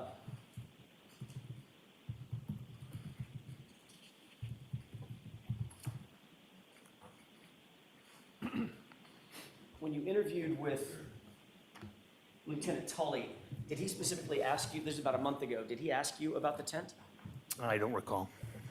Would it refresh your recollection if you were to review just a small snippet of your report, of his report? Yes. About your interview? Yes. May I approach you on it? Yes.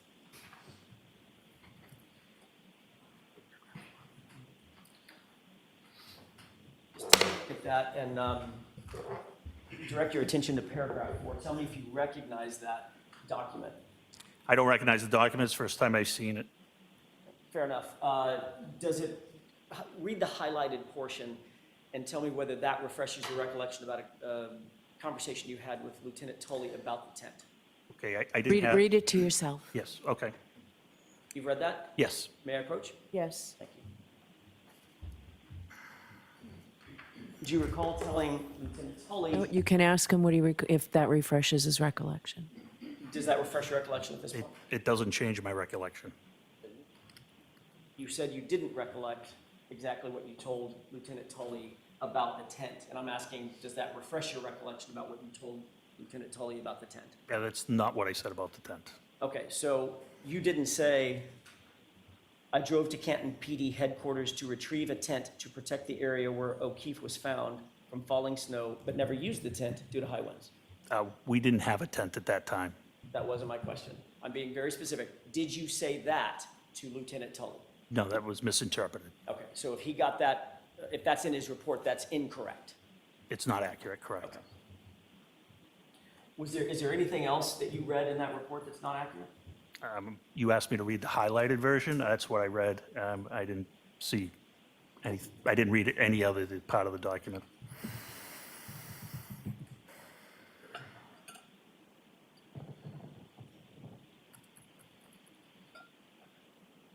I may have just a moment, Your Honor. Yes.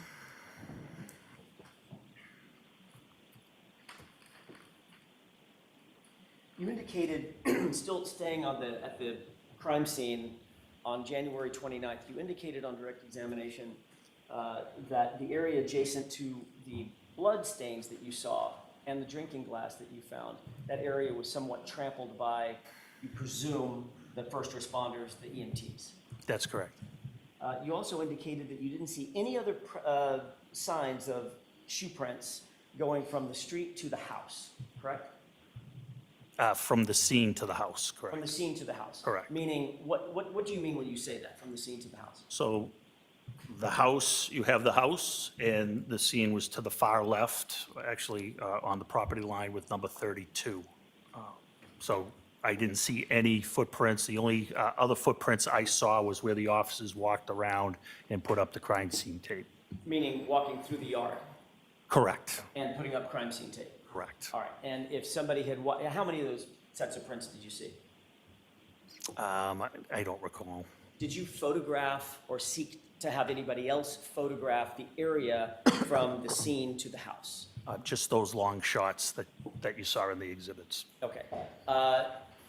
And the snow was actively falling at the time, correct? Yes. So if there had been a print a couple of hours earlier, you very well might not see it.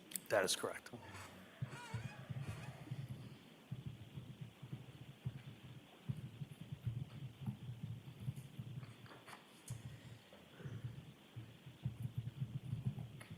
I'd like to ask you a couple of questions about the collection of the blood. You found what you thought was blood initially, right? That's correct. Pink in color, reddish in color, Correct. and you began the process of removing layers of snow, in other words, dusting the area with a leaf blower. That is correct. Had you ever used a leaf blower in a crime scene preservation effort? First time. First time? And you indicated your testimony was temporary evidence containers to collect that blood, correct? Yep, we utilized cups, plastic cups. Those were red Solo cups, right? That's correct. The same kind of red Solo cup you drink beer out of at a barbecue? Yeah, sure, you could. Objection, Your Honor. Strike. I'll allow it. There's nothing special about the red Solo cup? Other than their plastic, nothing special. And where did you get those red Solo cups? We got them from Lieutenant Kelleher. So in other words, you got the, to use your words, the evidence containers from a neighbor. Correct. He had some Solo cups in his house. We asked him if he had any plastic containers, any type of plastic container that we could utilize. How far were you from Kenton PD? From 34 Fairview to Kenton PD? Give me an idea. Mile and a half. So even in really bad weather, 4 minutes, 5 minutes? Is that right, to drive? Sure. You didn't go back to Kenton PD to get actual evidence containers, correct? We wouldn't have temporary plastic containers that what we were looking for. We're looking to take samples of snow. We wouldn't have had, I know for a fact we did not have those. If we needed bags, needle containers, things of that nature, we're all set. But as far as plastic containers that we wanted to utilize, we didn't have them. Do you have any glass containers? No.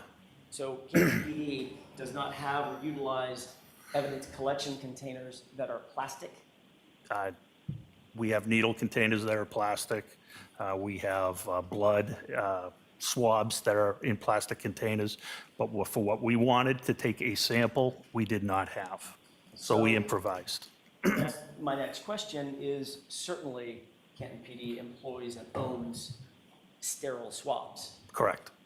Sterile swab is in a container that's long, and usually the swab is connected to the lid, pop Correct. it out, and then it's sealed That's correct. and forensically stable, correct? Yes. And the reason that it's sealed and forensically stable is so nothing can contaminate the sample, correct? Sure. But Yes. just as importantly, the blood sample can't contaminate anything else. Correct. Did you go to Kenton PD a mile away and get sterile swabs for the blood collection? Blood was frozen. We didn't think it would be viable. You didn't think it would be viable? Correct. If you touched the swab to cold blood, you think you might get some blood on that swab? I wasn't sure it would be efficient for testing. So what you did instead was you gathered red Solo cups from a neighbor unsterilized, and scooped up the snow with what you thought the blood was, and just carried them back to the truck? Nope, we took 6 samples, individual samples. Our philosophy was we'll let the crime lab extract it the way they best see fit. Those 6 samples were bagged and then transported back to Camp Police Headquarters and placed into evidence. Were they covered? No, not that I recall. They weren't sealed in any way? No. So if somebody sneezed over the top of one of those cups, They were sealed in a bag, brown evidence bag. At that time, nobody was going to sneeze over the cup.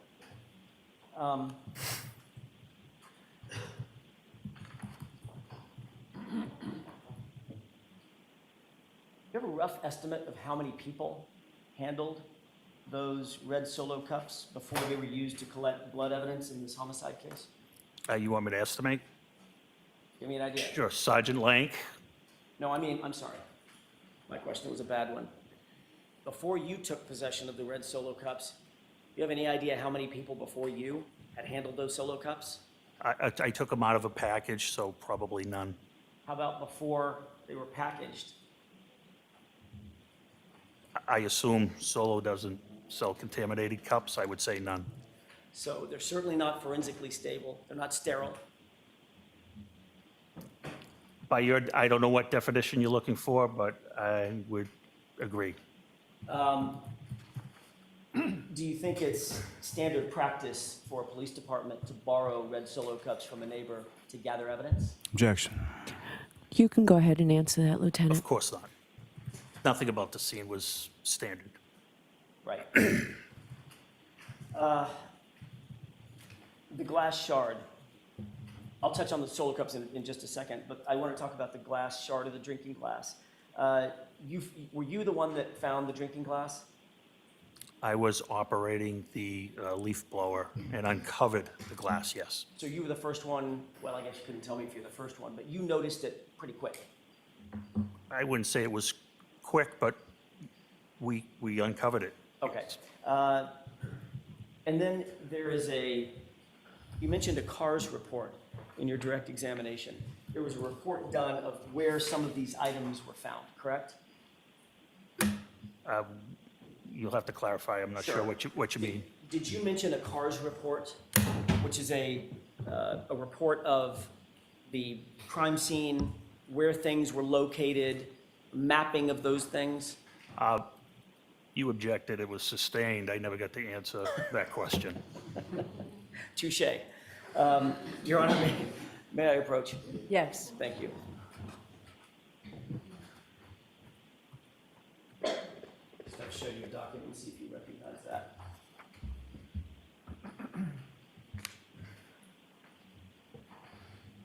I don't recognize it, I could tell you what it is. That's okay. If you don't recognize it, that's all I needed. Your Honor, may I? Yes. Thank you. Are you familiar generally, I don't necessarily need to talk about this one, but are you familiar generally with CARS reports? Not at all, Not at all. That's not sort of in your framework? not in my realm. Okay. Are you aware that there is a process by which items of evidence are mapped, or they attempt to be mapped for a crime scene? I don't do homicide investigations, I'm not aware of that. Okay.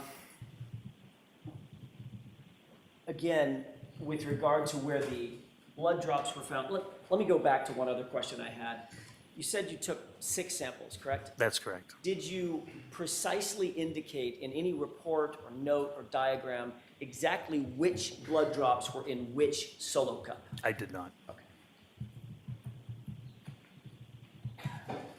As you were using that snowblower and you uncovered the glass cup and more of the blood samples, at any point did you see a size 12 men's shoe black in color? No, At any point did you see a man's baseball hat black in color? no, You actually dug out a portion of you didn't dig it out, you moved it with your foot, or somebody did, a portion of the berm or the curb that separates the street from the yard, correct? that is correct. At any point along that curb line, did you see a men's shoe? Along the exposed curb line, no. Did you see it anywhere else? No, And you didn't see a hat anywhere else? no, You didn't see any bright red taillight material anywhere else? I did not. You did not see any clear taillight material? I plastic did. material? I did not. You did not see any black plastic material? No. You certainly didn't see 45 pieces of plastic material? I did not. If you had found a broken glass, if you find a broken glass on somebody's yard in a situation like this, did that seem out of place to you? They were coming from a bar. It didn't seem totally out of place, no. At the time that you found the broken glass, would you rationally think, well, maybe the rest of this glass is inside the residence? No. You did not think that. No, there was a reason that I didn't think that. Did you think that, well, let me ask you this. Did you ever go inside the house to search for the other part of the glass? Absolutely not. Because you made up your mind initially where that glass came from. Objection. You can answer that, sir. No, Did you search the house for any other matching glasses? no, no, As a matter of fact, you didn't search the house for any physical items, did you? of course not. Is that because that house belonged to a Boston police officer? No, it's because it requires probable cause, as you know, which we did not have. Or at least you didn't think you had at that time? We knew we didn't have it. Did you seek it from a judge? I'm familiar with what probable cause is. Did you seek a probable cause warrant from a judge? No, I did not. Right.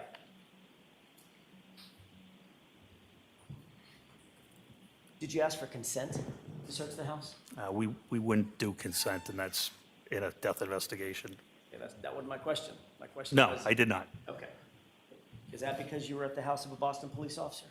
No, it's because we wouldn't do it, because if consent is denied, we still don't have probable cause, and we still couldn't search the house. But you never asked, did you? Never asked.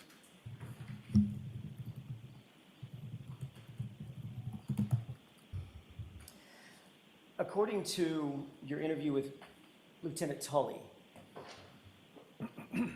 after going to the scene the first time, you then returned back to Canton Police Department, correct?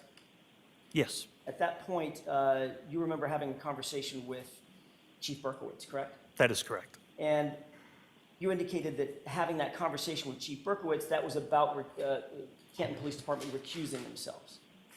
Not doing any further investigative interviews, yes. And you indicated actually in that conversation that you agreed with Chief Berkowitz that Canton should be recused, correct? He agreed with me.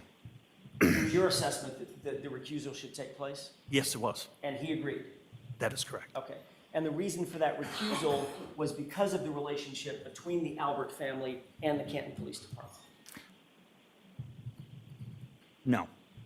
What was the reason for the recusal?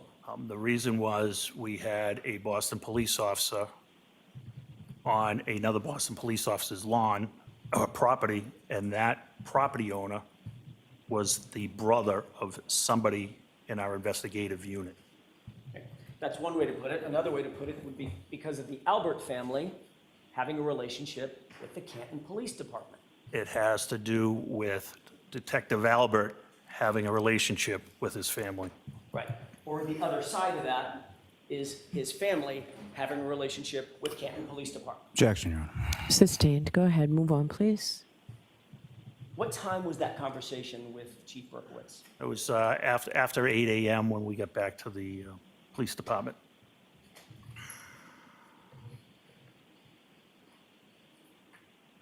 You then traveled back to 34 Fairview to interview the homeowners with Sergeant Lang? Sergeant Lake was doing the interviews, yes, but I accompanied him. Okay. Approximately what time did you arrive back at 34 Fairview to engage these interviews? Approximately 9 o'clock.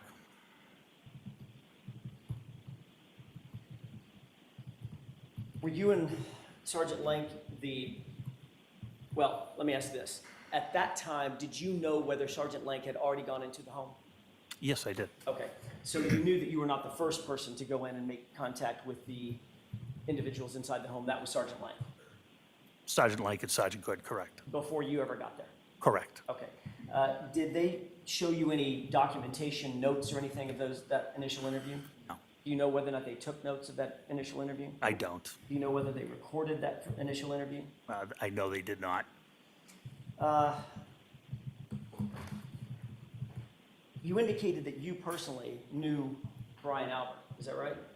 I knew him since I became a police officer, yes. And so you indicated that you had a professional relationship with him, but not necessarily a personal relationship with him. Correct. Did you know that he was in the house before you walked in the house? No, I did not. What was your your professional interaction with Brian Albert before you walked into that house that day? Previously? Correct. In general, as a detective, he was with the fugitive unit at one point. He was helpful when we had a fugitive we needed to apprehend in Boston, things of that nature, job-related things. Had you ever, for lack of a better phrase, hung out with Brian Albert? Not a day, Never socialized with him? no. Not intentionally. It's possible if I went to a retirement party, could he have been present? Possibly, but not that I'm aware. But you had no social relationship with him? Zero. You indicated that there were 5 or 6 people inside the house, including Brian Albert and Jennifer McCabe. Is Yes, that right? that is correct. So you clearly knew those 2 people.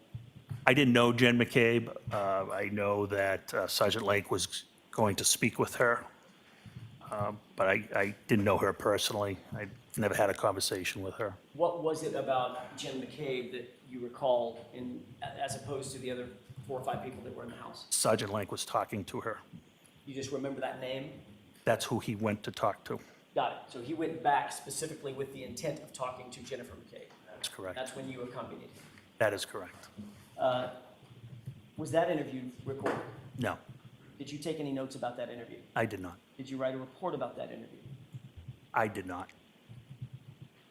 You said that there were, other than Brian Albert and Jennifer McCabe, there were 3 or 4 other people in the house. Yes. Were those 3 or 4 other people in the house at the time that John O'Keefe was found dead or dying on the lawn? I don't have the answer to that. Did you think that might have been an important thing to find out? Again, I didn't think of that at that time, and I didn't think it was important at that time. I knew that Sergeant Lake had already interviewed people in the house. You had what you knew at that time, Lieutenant, was you had an officer, a Boston police officer, who was either dead or dying on the front lawn of a house with a bunch of occupants, and you didn't think that it was necessary to investigate or interview those occupants yourself? No, I did not. At that time, I wanted to not participate in investigative interviews. You did tell Lieutenant Tully in your interview with him, you volunteered that Brian Higgins was not present when you went back to the house, correct? I didn't believe he was. What, you didn't believe he was? No, I don't recall Brian Higgins being there. Okay. I don't recall who the other people were at that time. But Brian Higgins was not one of them. I don't know the answer to that. He could have been. I can't say with certainty. You know Brian Higgins. I do. Obviously, you know him well. I do. Matter of fact, you occupy sort of the same space at Kenton PD, correct? That is correct. You might see him most days out of the week. No, but I know him. Okay. As a matter of fact, you've got a social relationship with Brian Higgins as well. I have been social with Brian Higgins, yes. So you know him professionally and socially. You can't tell the jurors whether or not he was in that home when you went back over there to interview individuals about a Boston police officer who had fallen and was either dead or dying on the front lawn. Objection. Go ahead and answer that, sir. I can't answer that question. I had no conversation with Brian Higgins, so I don't recall. You do know that on January 29th, well, let me ask you this. Foundationally, did you go back after that series of unrecorded interviews, did you go back to Canton Police Department and work the rest of the day? Yes, Brian Higgins was also at the station for nearly the entire day. again, I don't recall that.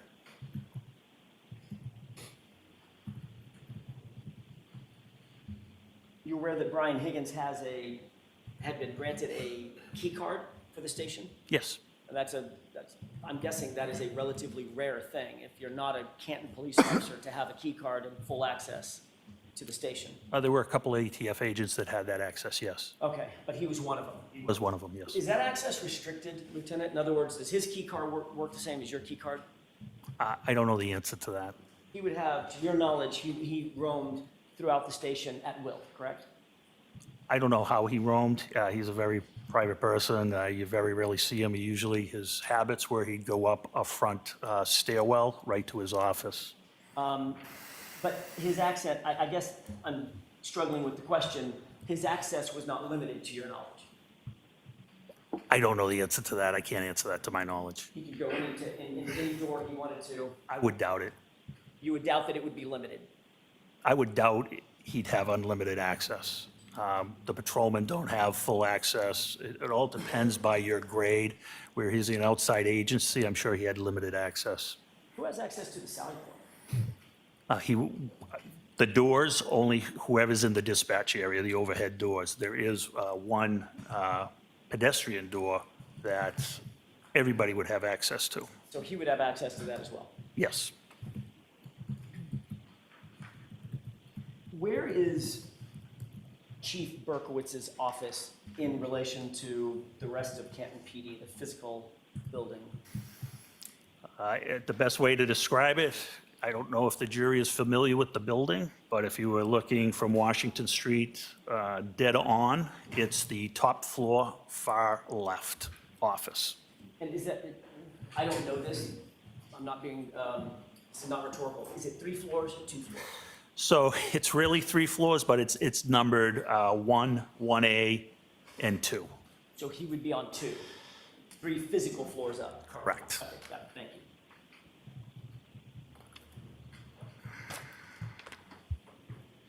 When you had the meeting that you earlier described with Chief Berkowitz, where you indicated Canton PD needed to recuse itself, was that in his office or someplace else? That was in the office of the detective sergeant. Which is where? It's on floor 1A. All right, we're going to take a 5-10-minute break.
Thank you. Goes back in session. You may be seated.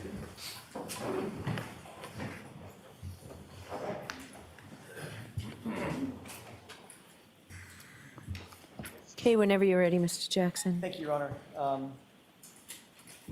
You had started to tell us who, at the scene, who handled those solo cups. Can you describe that for us, please?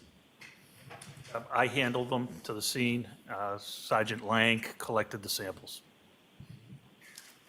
Under your supervision? Yes. Did anybody other than Sergeant Lang handle those solo cups? No, So once they were in his possession, they remained in his possession until they were booked into evidence? they were bagged, placed in Sergeant Lang's vehicle. He transported them to Camp Police Headquarters, transported it into the office, and logged them in as evidence, yes. Did you watch all that happen? I did not. You did not. So you're presuming those next steps after he was out of your view? I know that because he told me so. Well, that's hearsay. Move to strike, Your Honor. All right, I'll strike the end of that. Thank you. Not what he told you, what you observed. I did not observe him place it in evidence, yes. At what point did you lose sight of those solo cups? When I got in my vehicle to leave the scene. So once the solo cups were in his, you saw them go in the brown paper bag, That's correct. the evidence bag, then you saw them go in the truck, That's correct. and at that point, you don't have any personal information about what happened to those solo cups? Personal observations? Until I removed them from temporary evidence, I have no recollection, correct? I'm going to ask you a couple of questions about once you were inside the home. You've already indicated that you did not seek a search warrant, you did not seek consent to search the home, correct? That's correct. Did you look around the house for any sign of a struggle or a fight? No, Did you go to the basement at all? No. Had you ever been in the house before that morning at 9 a.m.? never, Sorry? never, Okay. Did you go to the backyard? no. Did you personally observe whether or not that house has a bulkhead door that services the basement? I have no idea. Did you photograph any portion of the house? The front of the house, Sorry, bad question. Good point. Inside the house, did you photograph any part of the house? no. Did you have a cell phone with you? Yes, Has a camera on it? yes. So you could have photographed it, you chose not to. I would have needed permission or a warrant. And you got neither. That's correct. You sought neither. That's correct. Did you photograph any of the individuals in the home for instance, for injuries or anything like that? No,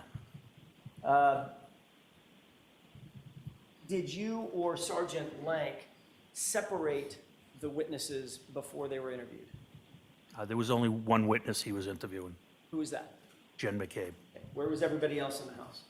I believe they were all in the same area, the kitchen. I believe it was the kitchen. Those individuals were not taken to a different part of the house.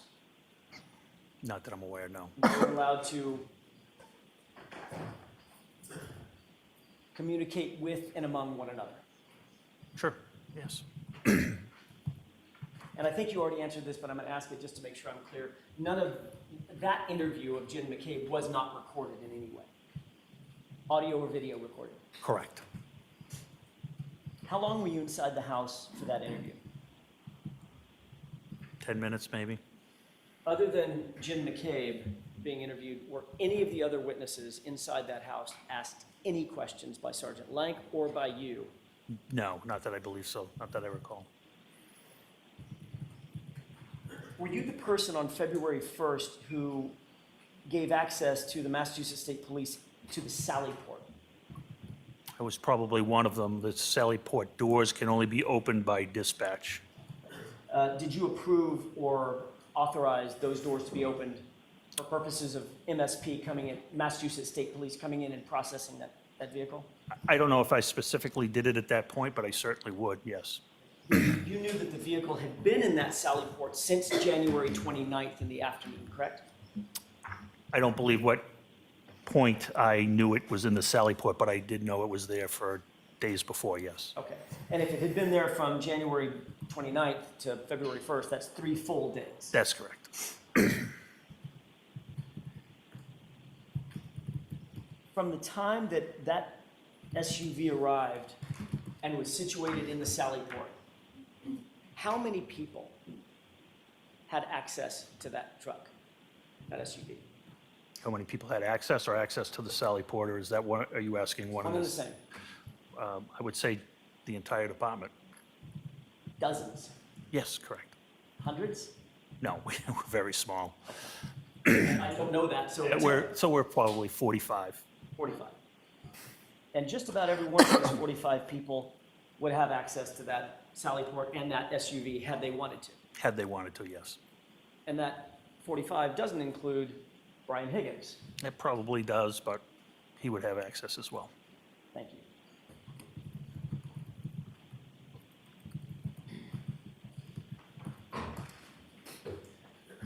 Those same individuals that would have access to the SUV inside the Sally Port, very obviously, would also have access to anything else that had been placed in the Sally Port along with the SUV, correct? That is correct.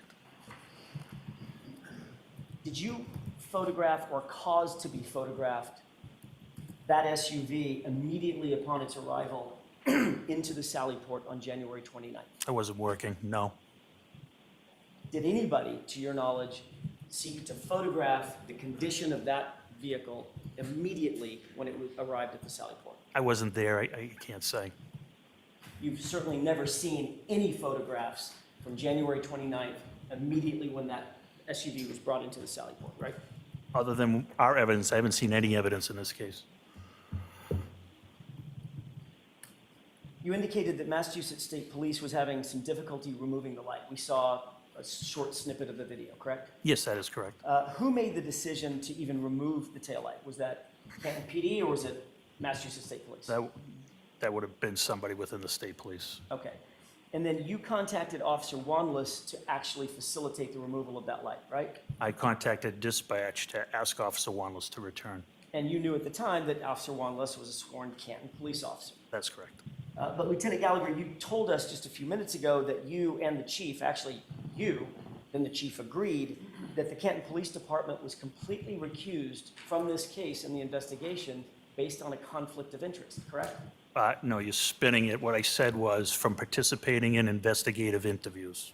So they could take part, Canton Police Department could take part in any other part of the investigation, according to you, with the exception of investigative interviews, We can open doors, we can facilitate things, yes. remove Yes, taillights. there's nothing, no, yeah, if it's an assist, round peg, round hole, absolutely, yes. Okay, so in other words, Canton Police Department, notwithstanding the conflict of interest, was still allowed to participate in the investigation of the Karen Reed matter. There was no conflict of interest. I said as parents, a conflict of interest, so we have to be careful. I didn't believe there was a conflict. I honestly believe we could have investigated this case, Well, you but it also- wasn't the appearance of such a conflict. You also didn't believe that there was probable cause to search the house either. I know that, That answer will step. It's stricken and so's the question.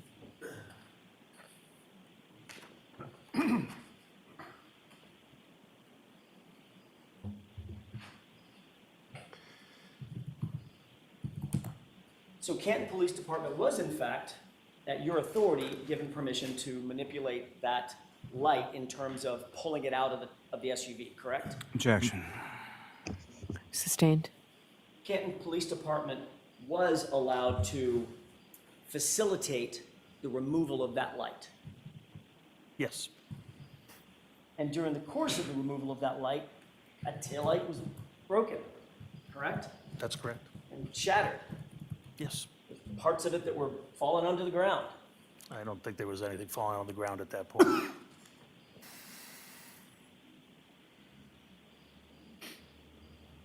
So now we do have evidence that that taillight, in some way, shape, form, or fashion, was broken or broken more once it was inside the Sally Port in Canton PD's custody. You're gonna have to rephrase that. I don't understand the broken more part. During the removal process, that light was broken even more. No.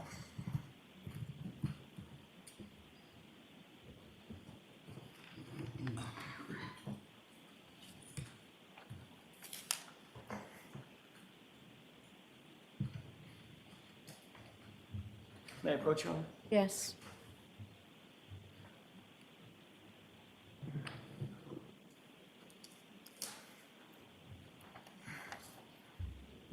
Just take a look at that photograph and tell me if you recognize it. I don't recognize the photographs, first time I've seen it. Do you recognize what's depicted in the photograph? It's a broken taillight. Does that appear to be the taillight that was removed during the process that we saw on the video just a few minutes ago under direct examination? I can only assume it is. I've never examined the light. So you can't assume. So can you answer the question, Lieutenant? No, You don't recognize it? no. Okay, and were you, I didn't see you on the video, but it was a very dark video. Were you there? Yes, I'm in the gray shirt. Okay, were you there as Officer Wanless was actually removing the taillight from the vehicle? Not sure. I'd have to watch the video again. Okay, do you recall if pieces and parts were being broken off and shattered while he was removing it? Not at all. May I approach? Yes.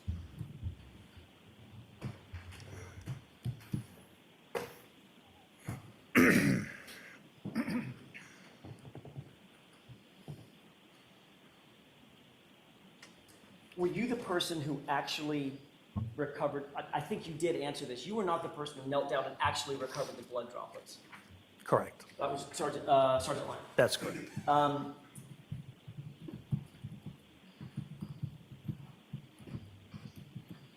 When you gave the, sorry, let me rephrase that. Was it you or Sergeant Lang that put the solo cups into the evidence bag? Sergeant Lank.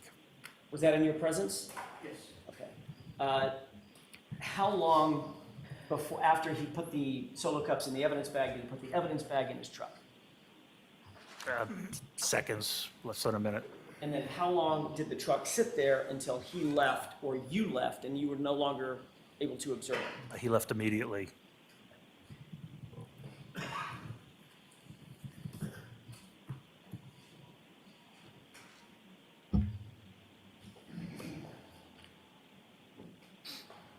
You were at the location the location of the Sally Port on February 3rd. You've already testified to that, correct? No, I testified February 1st. I'm sorry, my mistake, February 1st. You also indicated that at your direction that Sergeant Lank booked the solo cups into the evidence locker. That's procedure, yes. Right. I understand it's procedure. I'm asking if he actually did it. Yes. Okay. Did you see a log of that? Excuse me? Did you see a log of that? I saw the police report, Which police report? the original call. Okay. And in that police report, he indicates that he took the solo cups back to Canton Police Department and booked them into evidence, right? It was given a property number and assigned to temporary evidence. And when something is given a property number, is there an officer working that property area to assign the property numbers? No, the officer placing the property into evidence assigns the property number himself. I see. So that officer would assign a property number and physically place that into temporary, what's it called again? Temporary evidence until the evidence officer takes custody of it. Okay. Did an evidence officer actually take custody of these items?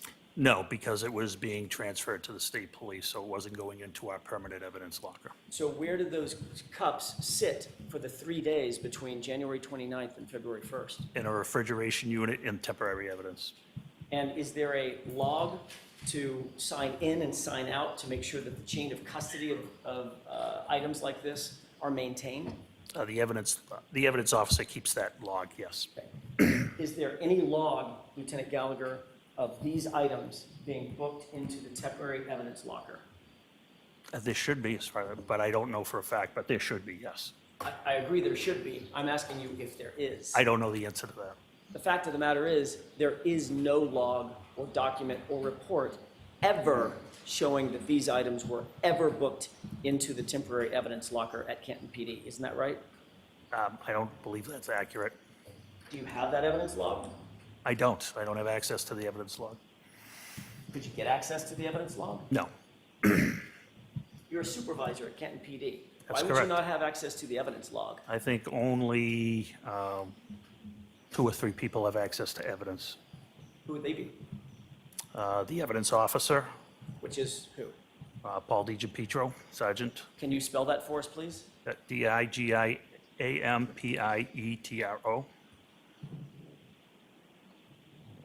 Who else?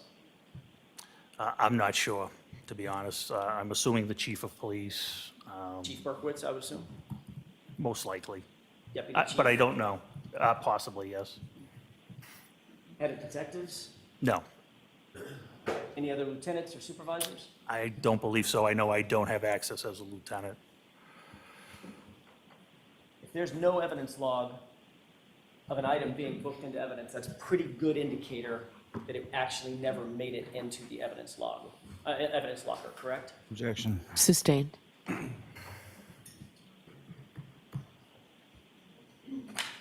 We do know that wherever it went, the blood items went back to, and the glass went back to Canton PD, correct? That's correct.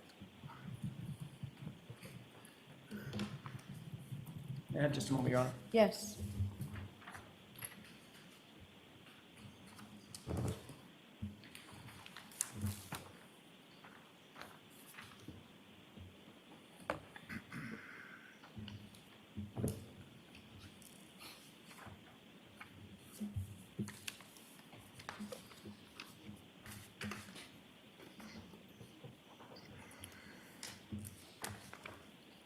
May I approach briefly? Yes. Thank you.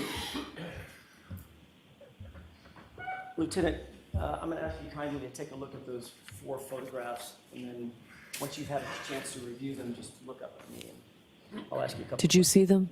I don't know what was just handed to the witness. Why don't you go take them from the witness? Take a look. Here you go. There's copies right here as well.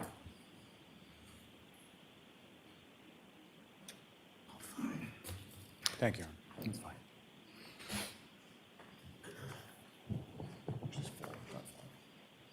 Yeah, this is 4. May I approach briefly? Yes. Sure. Make sure I have it. Make sure if there's 4 or 5. Okay. Take your time. I'm all set. Do you recognize those photos, or what's depicted in those photos? Yes.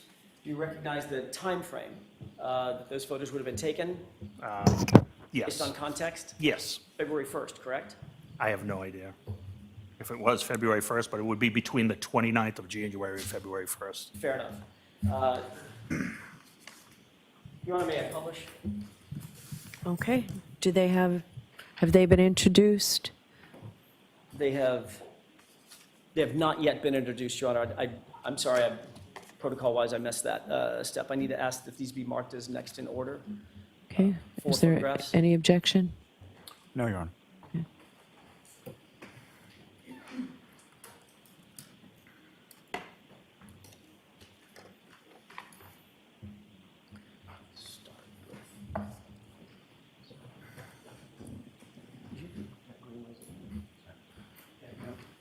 I might be able to use this.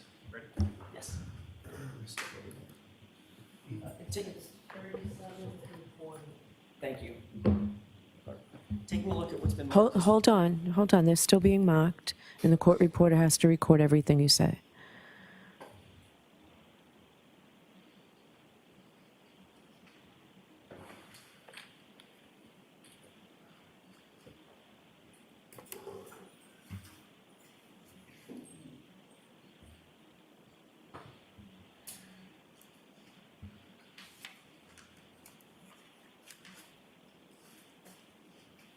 Thank you. Okay. And with the court's permission, Lieutenant, I'm going to try to go in the same order, so you might want to glance at this photograph. It may be better visual for you. I'd like to ask you if you recognize what's depicted in this photograph, especially the area right down here on the right, bottom right. You see that white rag? I do. Lieutenant, if you take a close look at that rag, I'm going to ask you to identify it on the photograph. Do you see a couple of little dark marks on what appear to be that? I see it on that screen. better visual up there. Okay, fair enough. What's the position of that rag as it relates to the vehicle in the photograph? It's the rear passenger side. Right rear quarter panel, correct? Yes, Okay. And is that, in fact, the SUV in question? I believe it is. Okay. The SUV that belonged to Miss Reed? I believe it is, yes. Let's take a look at the, excuse me.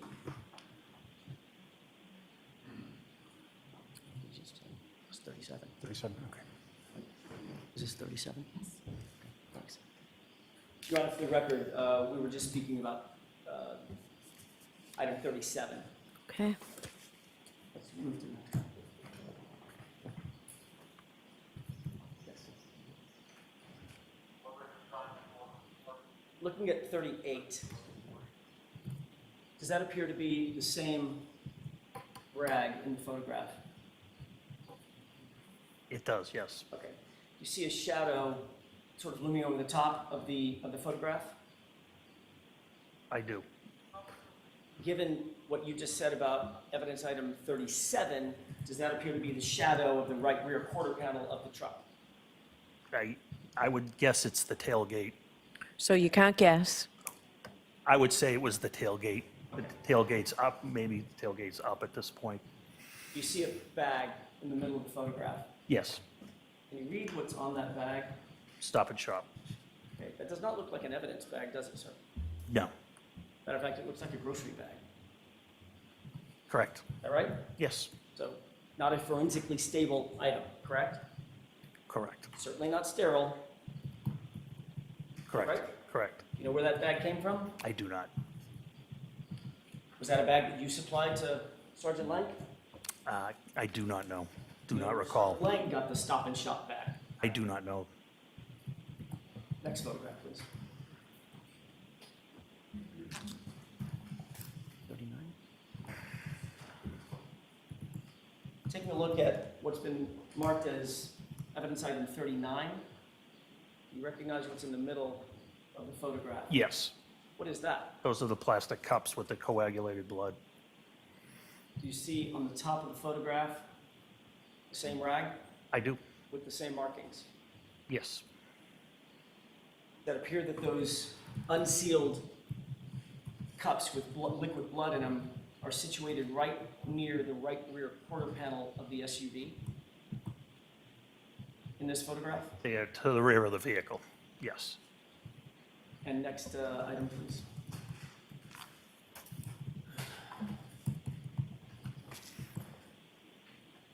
And this appears to be evidence item 40. You see the same white rag, yes, and you see the same evidence bag, Stop and Shop bag, correct? correct, And it's filled with 6 solo cups correct, with what appears to be liquid blood. correct. Does that photograph appear to be taken at or about the same place near the right rear quarter panel of the SUV? It's actually, I would say that the mat is the mat to the entrance to the booking area, so that is probably a couple of feet behind the vehicle. Okay. Let's go back to evidence item number 37, which would be the first photograph.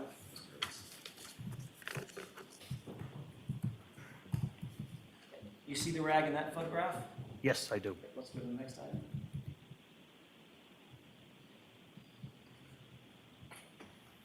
Now you see the mat, and it's, I should note this for the record, that we're now looking at 38. You see the mat and the rag in this photograph, I do. and you see a tire on that mat. Yes, That's a golf cart of some sort that belongs to the Canton Police Department. it's a Kubota, yes, A Kubota, thank you. Looks like the rag is in the same spot. yes, All right, so the blood inside the Stop and Shop bag is sitting right next to the right rear quarter panel of that truck, correct? You can see the rear tire. It's probably at least 3 feet from the rear. If you look at the top, I can use the marker here. This appears to me to be the rear tire, which would put this a couple of feet behind the vehicle. Understood. Okay, that's all I have. Lights.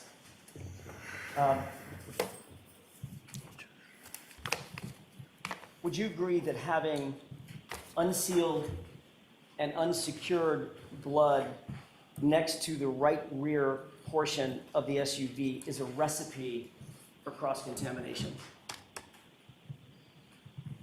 You want me to speak to, if I could speak to this incident alone? That's a yes or no question.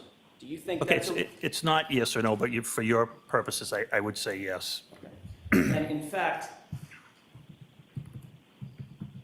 could even be worse, for instance, not just inadvertent cross-contamination. If somebody wanted to touch something on that bag, on those cups, and then touch the vehicle, they could easily do that with that juxtaposition of the open blood next to the back of the rear of the car. Objection. Sustained. Lieutenant, if somebody was so inclined, that situation could provide an opportunity for evidence tampering, couldn't it? Objection. Sustained. May I have a moment, Your Honor? Yes.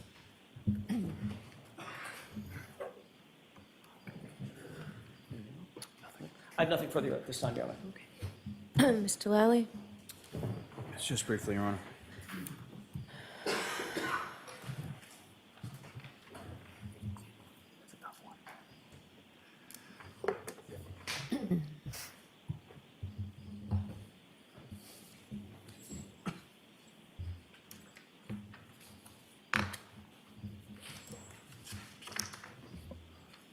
Now, Lieutenant, if I could ask you, a phrase that was posed to you a couple times during cross-examination as far as recusal of your department, how would you define that term in this specific sense? In this specific case, Yes.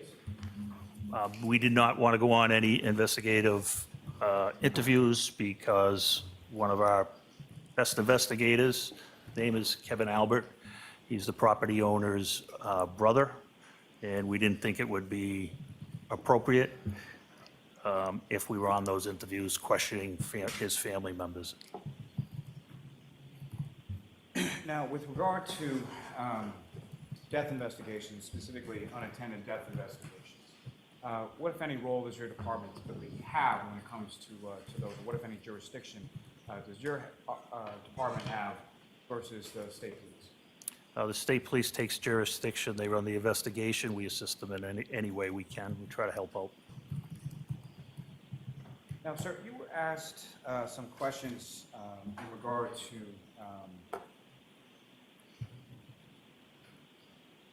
or you indicated that in regard to the drinking glass that you located in the area where Mr. O'Keefe's body was, that it didn't come from the house. Why is that? I think I said, I believe we didn't think it came from the house at that time because they were out at the Waterfall Bar and Grill the night before.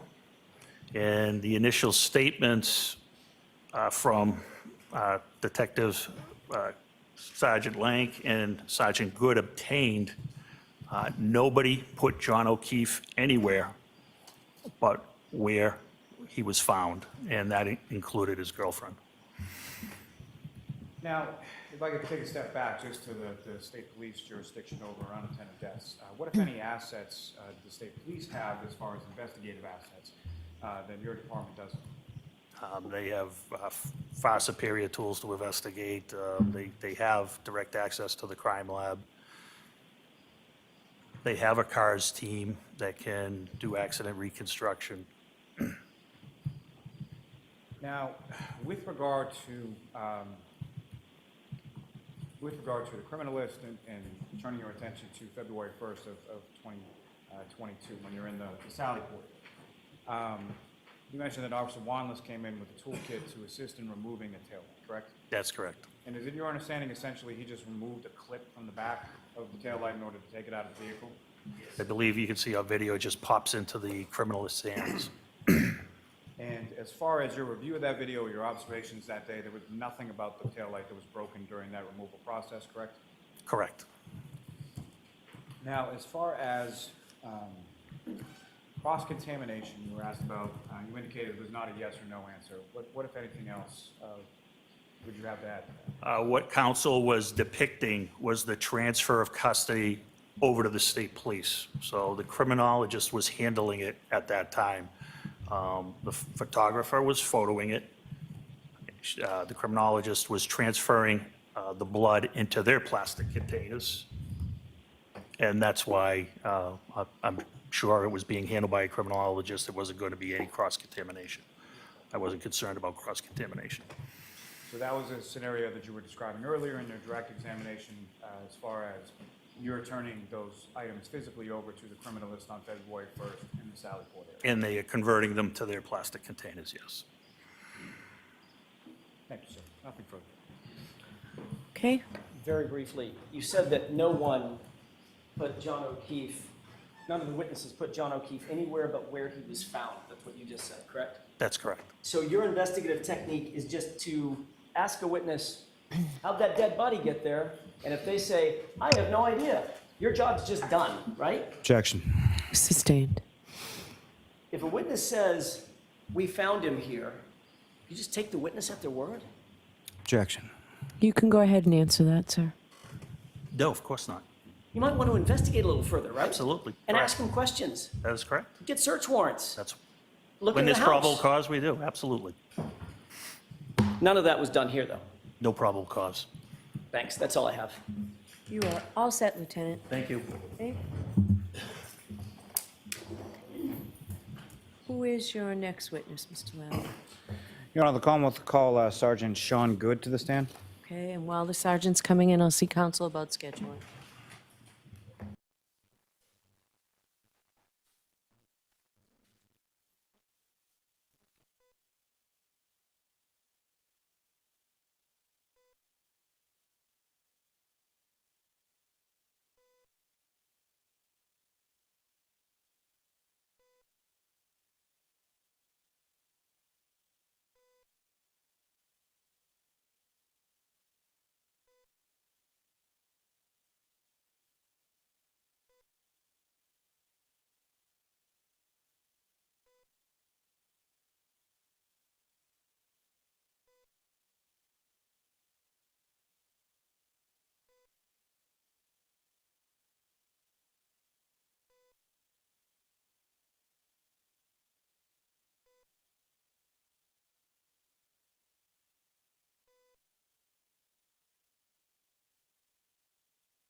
Whenever you're ready, Mr. Lally. Thank you.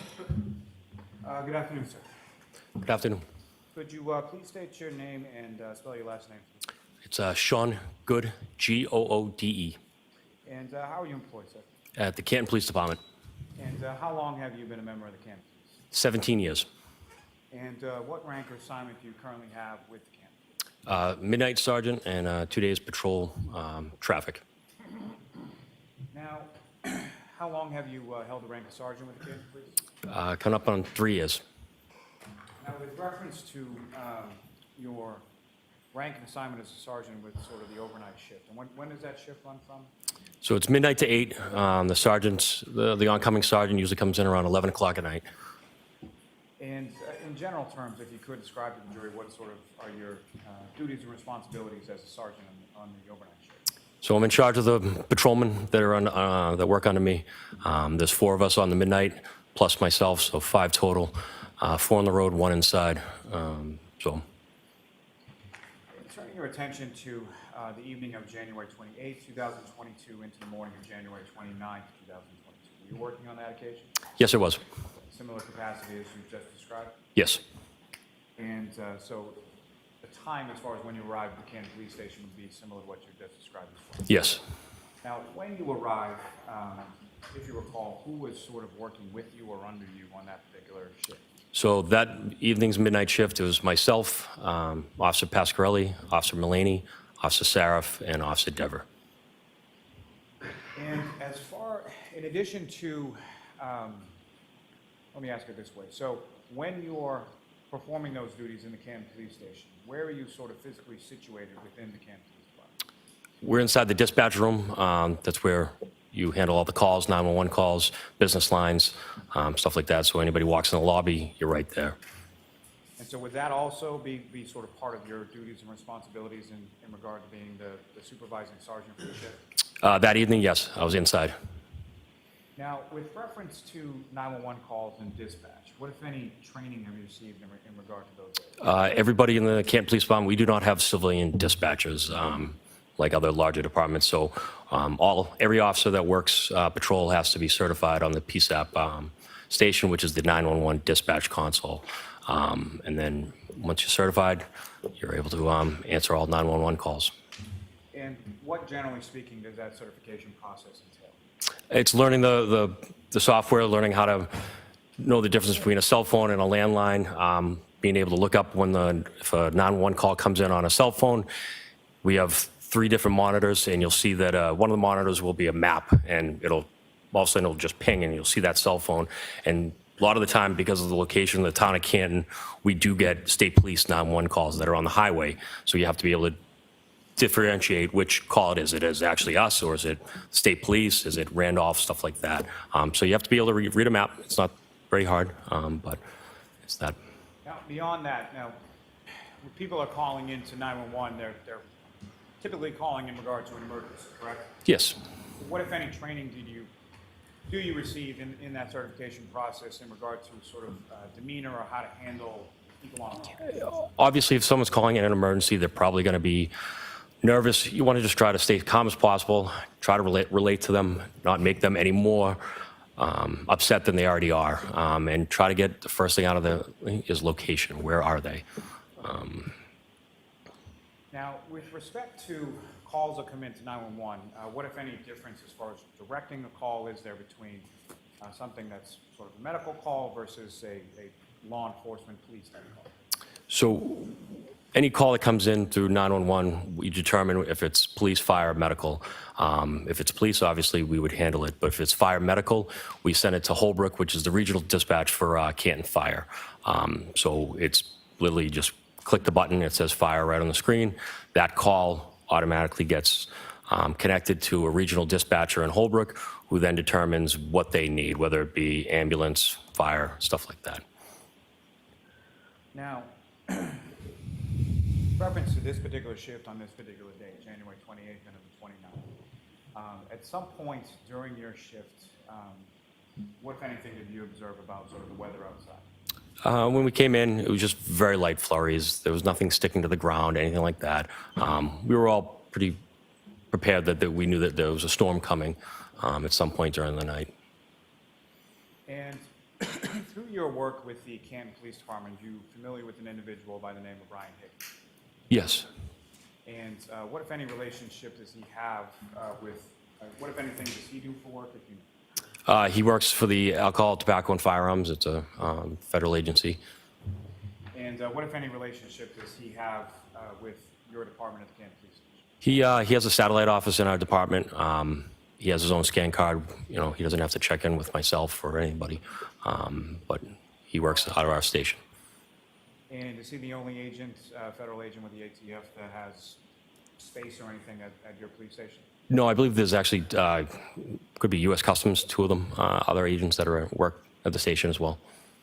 Do they have sort of similar relationships as far as Yes, yeah, they have access to the police department. You know, if Agent Higgins has worked on certain calls, helped us out, whether it be a firearm case, stuff like that.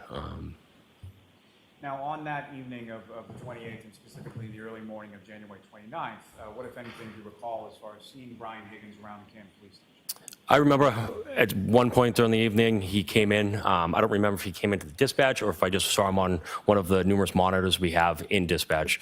I can't leave that room because I'm the only one in the building on midnight. So, but we never talked or anything like that. Didn't think anything of it. It's not uncommon. And do you recall around what time that occurred? I believe it was probably 1:30. Again, I wasn't looking at a clock to see. But Now, with respect to the parking lot area of the Canton Police Station, when it comes to any sort of substantial amount of snow, what if anything do you do with regard to the vehicles in the parking lot in reference to that kind of weather? we try to move all the cars that we're not using. That would be on a midnight shift. It's any of our unmarked detectives' cars, any of the patrol vehicles that aren't being used.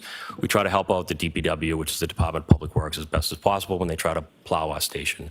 Because if not, all it ends up being is just one trail through the parking lot, and it's kind of a nightmare. So with the help of the other patrolmen, if we can get all the keys, sometimes they're not easily located, we try to move the cars to the outer edge of the parking lot so that DPW can make a good pass, and then we'll move them back over. With regard to the vehicles in the parking lot, beyond sort of the personal vehicles and the marked units belonging to the Canton Police, with regard to some of those other agents like Mr. Higgins that you talked about, what, if any, vehicles would they have within that parking area? He had federal cars there that he used on cases, and I believe he had two. They'd be, I guess, his cruisers. They were Dodge pickups. And then with regard to those vehicles in regard to snow removal, what, if anything, was typically done with regard to that? They were parked to the outer edge, so we don't have access to them. At least I didn't have access to them.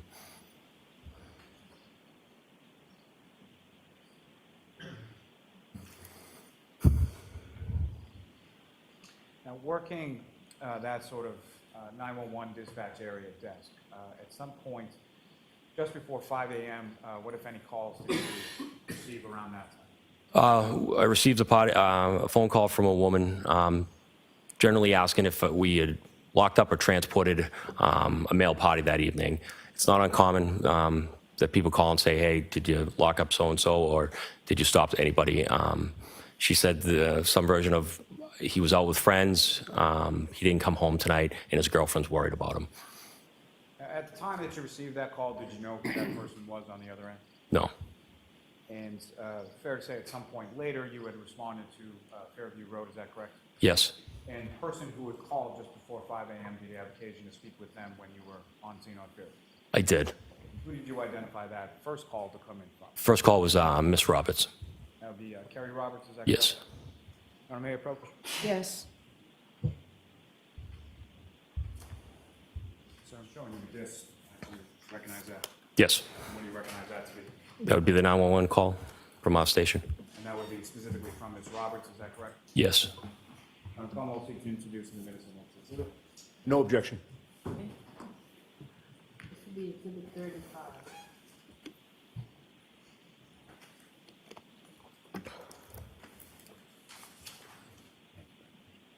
Your Honor, with the court's permission, I would ask to publish that call to the jury at this point. Okay. Hold on 1 second, please. What number?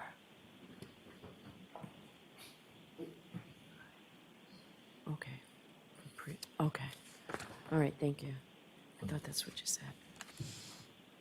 All right. Go ahead. Thank you.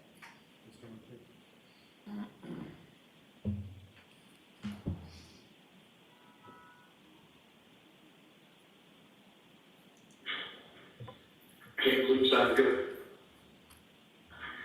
Hi, my name is Karen. I'm calling because my friend's boyfriend did not come home last night. We were at the waterfall.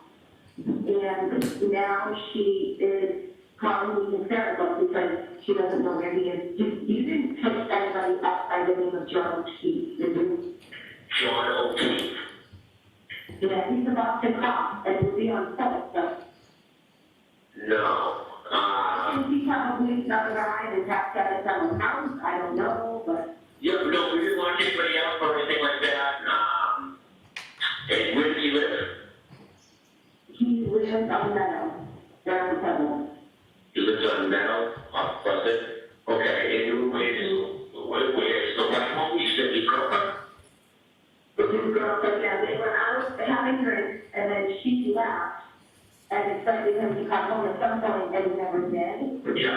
And so I said to her, you know, my husband had been out with her earlier in the night, but then he came home, and he had custody with me to nephew from the parents passed away. Okay. And so she's home with the niece and nephew, and they're old enough to be home. It's just she's nervous because he never even called me. Yeah. So she's like, I feel like something happened, and I said, okay. Well, so call the area hospital, and you'll be having, I personally think he probably picked him up in the back. I don't know. Yeah, where, did he drive last night? No. No. Okay. I think, again, it's more, it would be driven by you. She would have to, call in a conversation, and talk to us, but I mean, as right now, it's more, he's just at home last night, and this comment, sometimes we'll have with him. No, that's why. That's Yeah. because he didn't call me. That's kind of why she's more freaking out. So I figured, I called the area hospital, I said, call Kansas police just to make sure, if they come on, because police officers, anyone, Dutch people, if anybody could pick them up. Yeah. We take it off. Okay. Apparently, they're having one of the party, and so. Yeah, no. No. Unfortunately, I wasn't there, I was stuck here, but we haven't get any calls, anything like that, nobody was arrested or anything like that, alrighty. All right, well, thank you. Alright, no problem, good luck. Okay, See ya. thank you, bye-bye.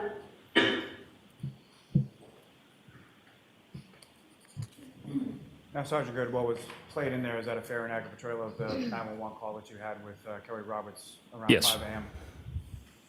Now, turning your attention to about an hour forward, approximately 6 a.m. on the 29th, what, if any, other phone calls did you receive, bless you, in regard to the same sort of parties?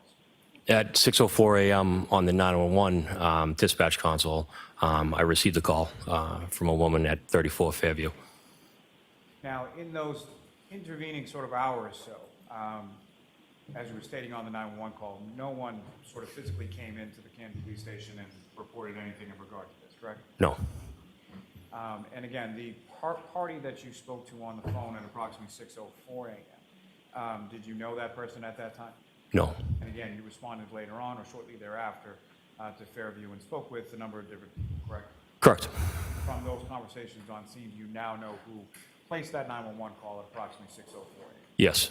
And who is that person? That'd be Miss McCabe. And that would be Jennifer McCabe, is that correct? Yes.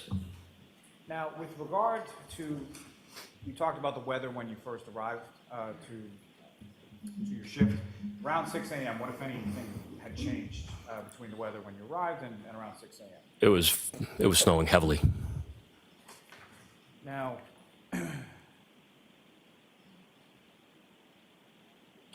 may I approach again? Yes.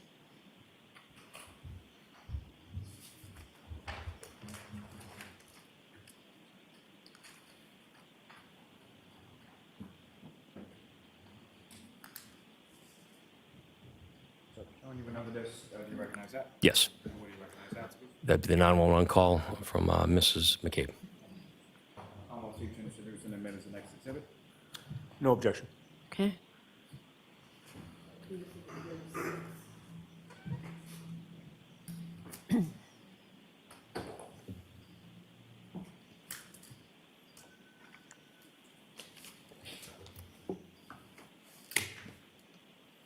And Your Honor, with the court's permission, I would ask to publish Exhibit 36 to the jury now as well. Okay.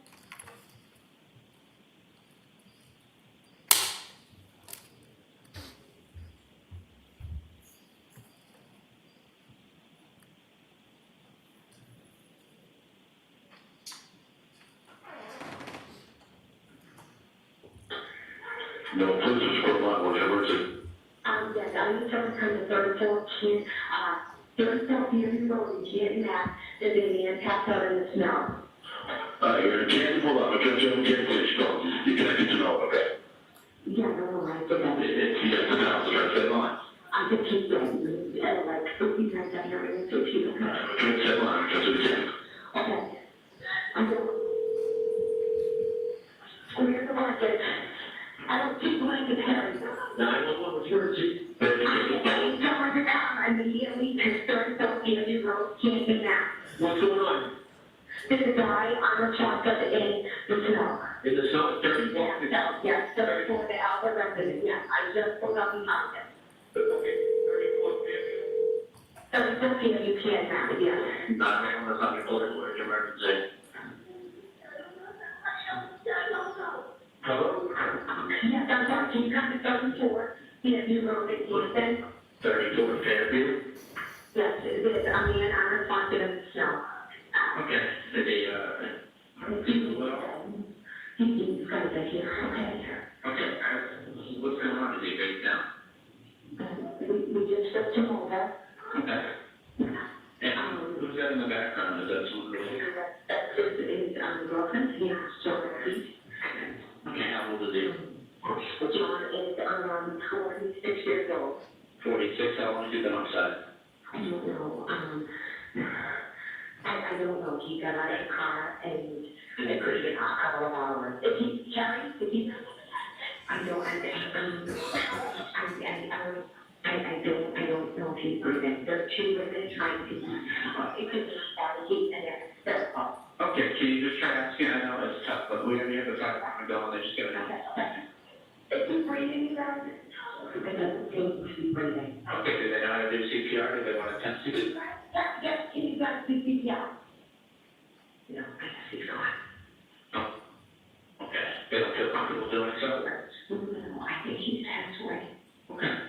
All right, we have the fire department and the police department on the way. If everyone's declining CPR, then I'll hang up with you, and if anything changes, you can give us a call back. Where are you guys outside?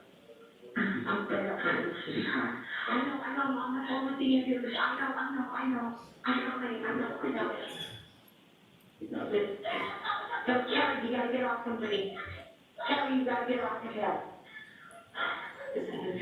You know if there's any alcohol or drugs involved?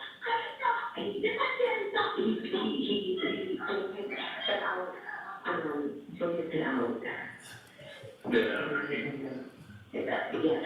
I'm talking Congress about me, and I Okay, is there any bleeding or anything? Maybe his head up? yes, possibly Okay, bleeding from the face. And how big the bullet was, if there was any?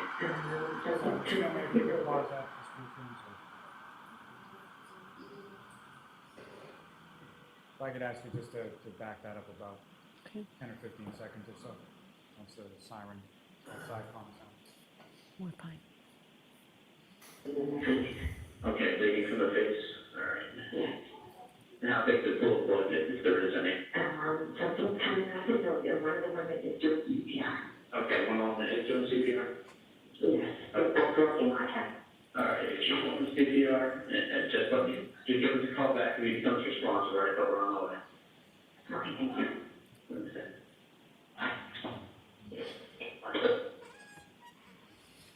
Thank you, Ms. Gilman.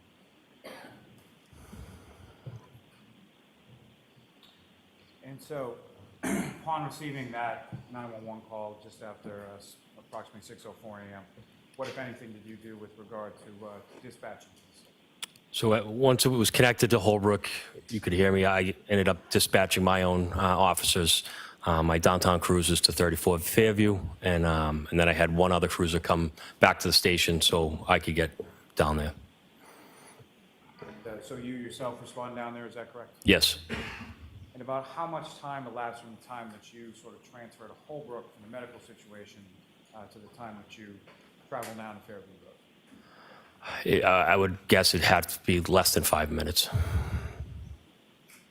And in addition to the patrol cars and yourself, who, if anyone else, did you notify in relation to that call when you received it? So I phoned Lieutenant Gallagher and Detective Sergeant Lang. Why then? Just policy, the seriousness of the call. Lieutenant Gallagher was the off-going lieutenant the night prior, the shift prior, so that's what you usually do. And Detective Sergeant Lang is in charge of the detectives. Now, when you left Canton Police Station to respond to Fairview, who, if anyone, assumed your role as far as manning the dispatch area in the 911? That'd be Officer Dever. And, may I approach? Yes. Dever. D-E-V-E-R. Sorry. And for Madam Court Reporter, if you haven't already, I'm sorry, could you just spell Officer Dever's last name if you know? Yes, it's going to be D-E-V-E-R. You're welcome.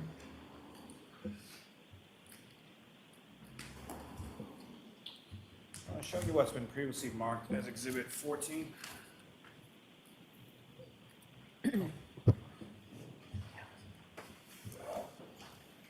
Sorry. Okay. Do you recognize that, sir? Yes, I do. And what do you recognize that to be? That would be our roll call log, press log. And as far as that particular log is concerned, is there any indication on there who sort of created that log? Yes, that'd be Officer Dever. And these are logs that you typically create when you're working that particular position as far as the dispatch desk, correct? Yes, it's pretty much a running journal for our department. And sort of how is that information gleaned and how is that sort of transmitted into that log? It's as accurate as the officer that actually enters the information. So if it was busy in there and she's by herself, you're taking information down, you're writing it, then you have to physically enter it into a computer. So there would be a delay in time. Thank you, sir. May I approach just to retrieve your? Sure. Yes.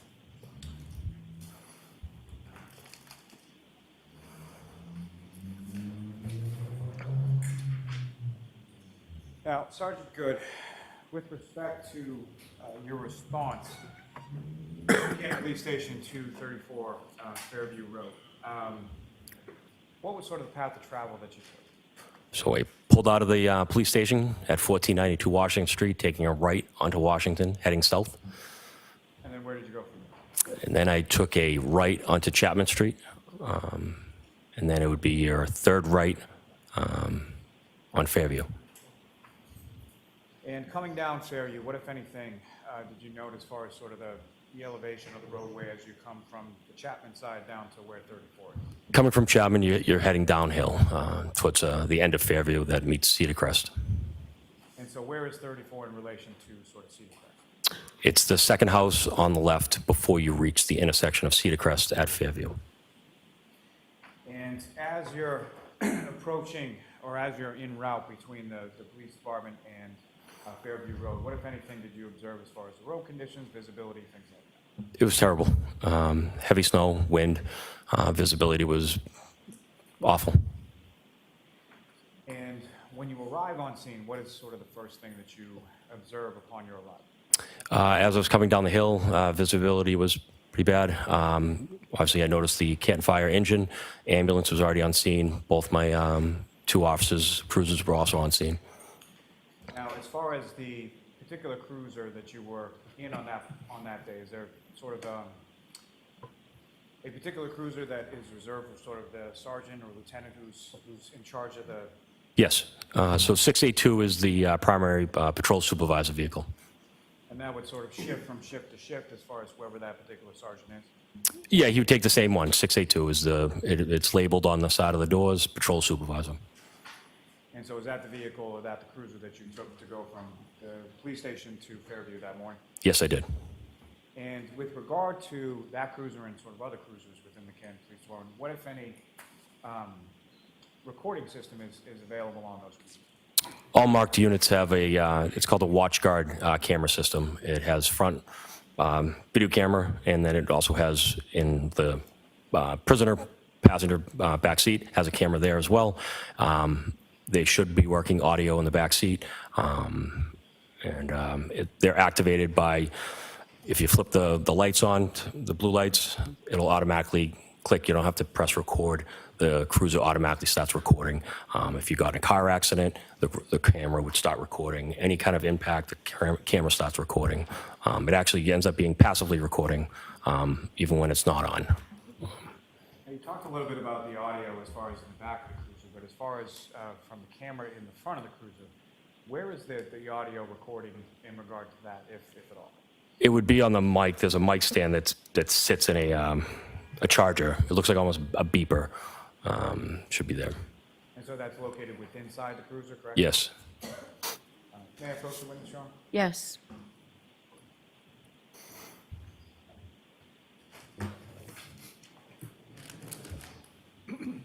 So I'm showing you a flash shot. Do you recognize that? Yes.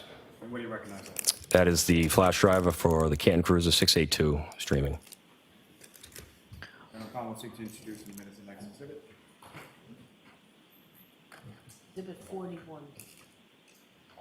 All right, why don't we break now for lunch, Mr. Lally? Thank you. Close your windows, leaving them on your chairs. Follow me. All right.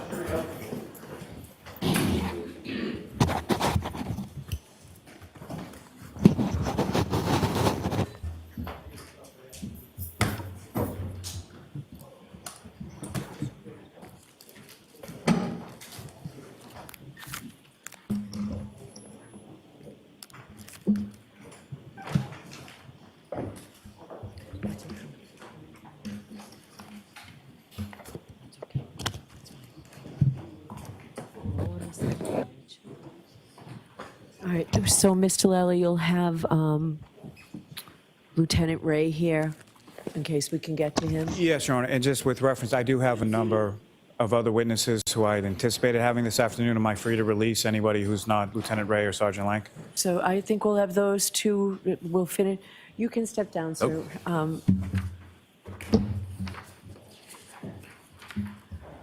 So we'll finish with Sergeant Good, and then you've got Lieutenant Ray, Yes. and that'll probably get us till, I think that'll get us sufficiently through the day. I don't want to release anybody unless the court. well, that, I really don't think we're going to get to anyone else. okay, and then we'll do the voir dire. All right, so you can go ahead and release the civilian witnesses. Okay, thank you. All right, thank you. All rise for the court, please. You are muted.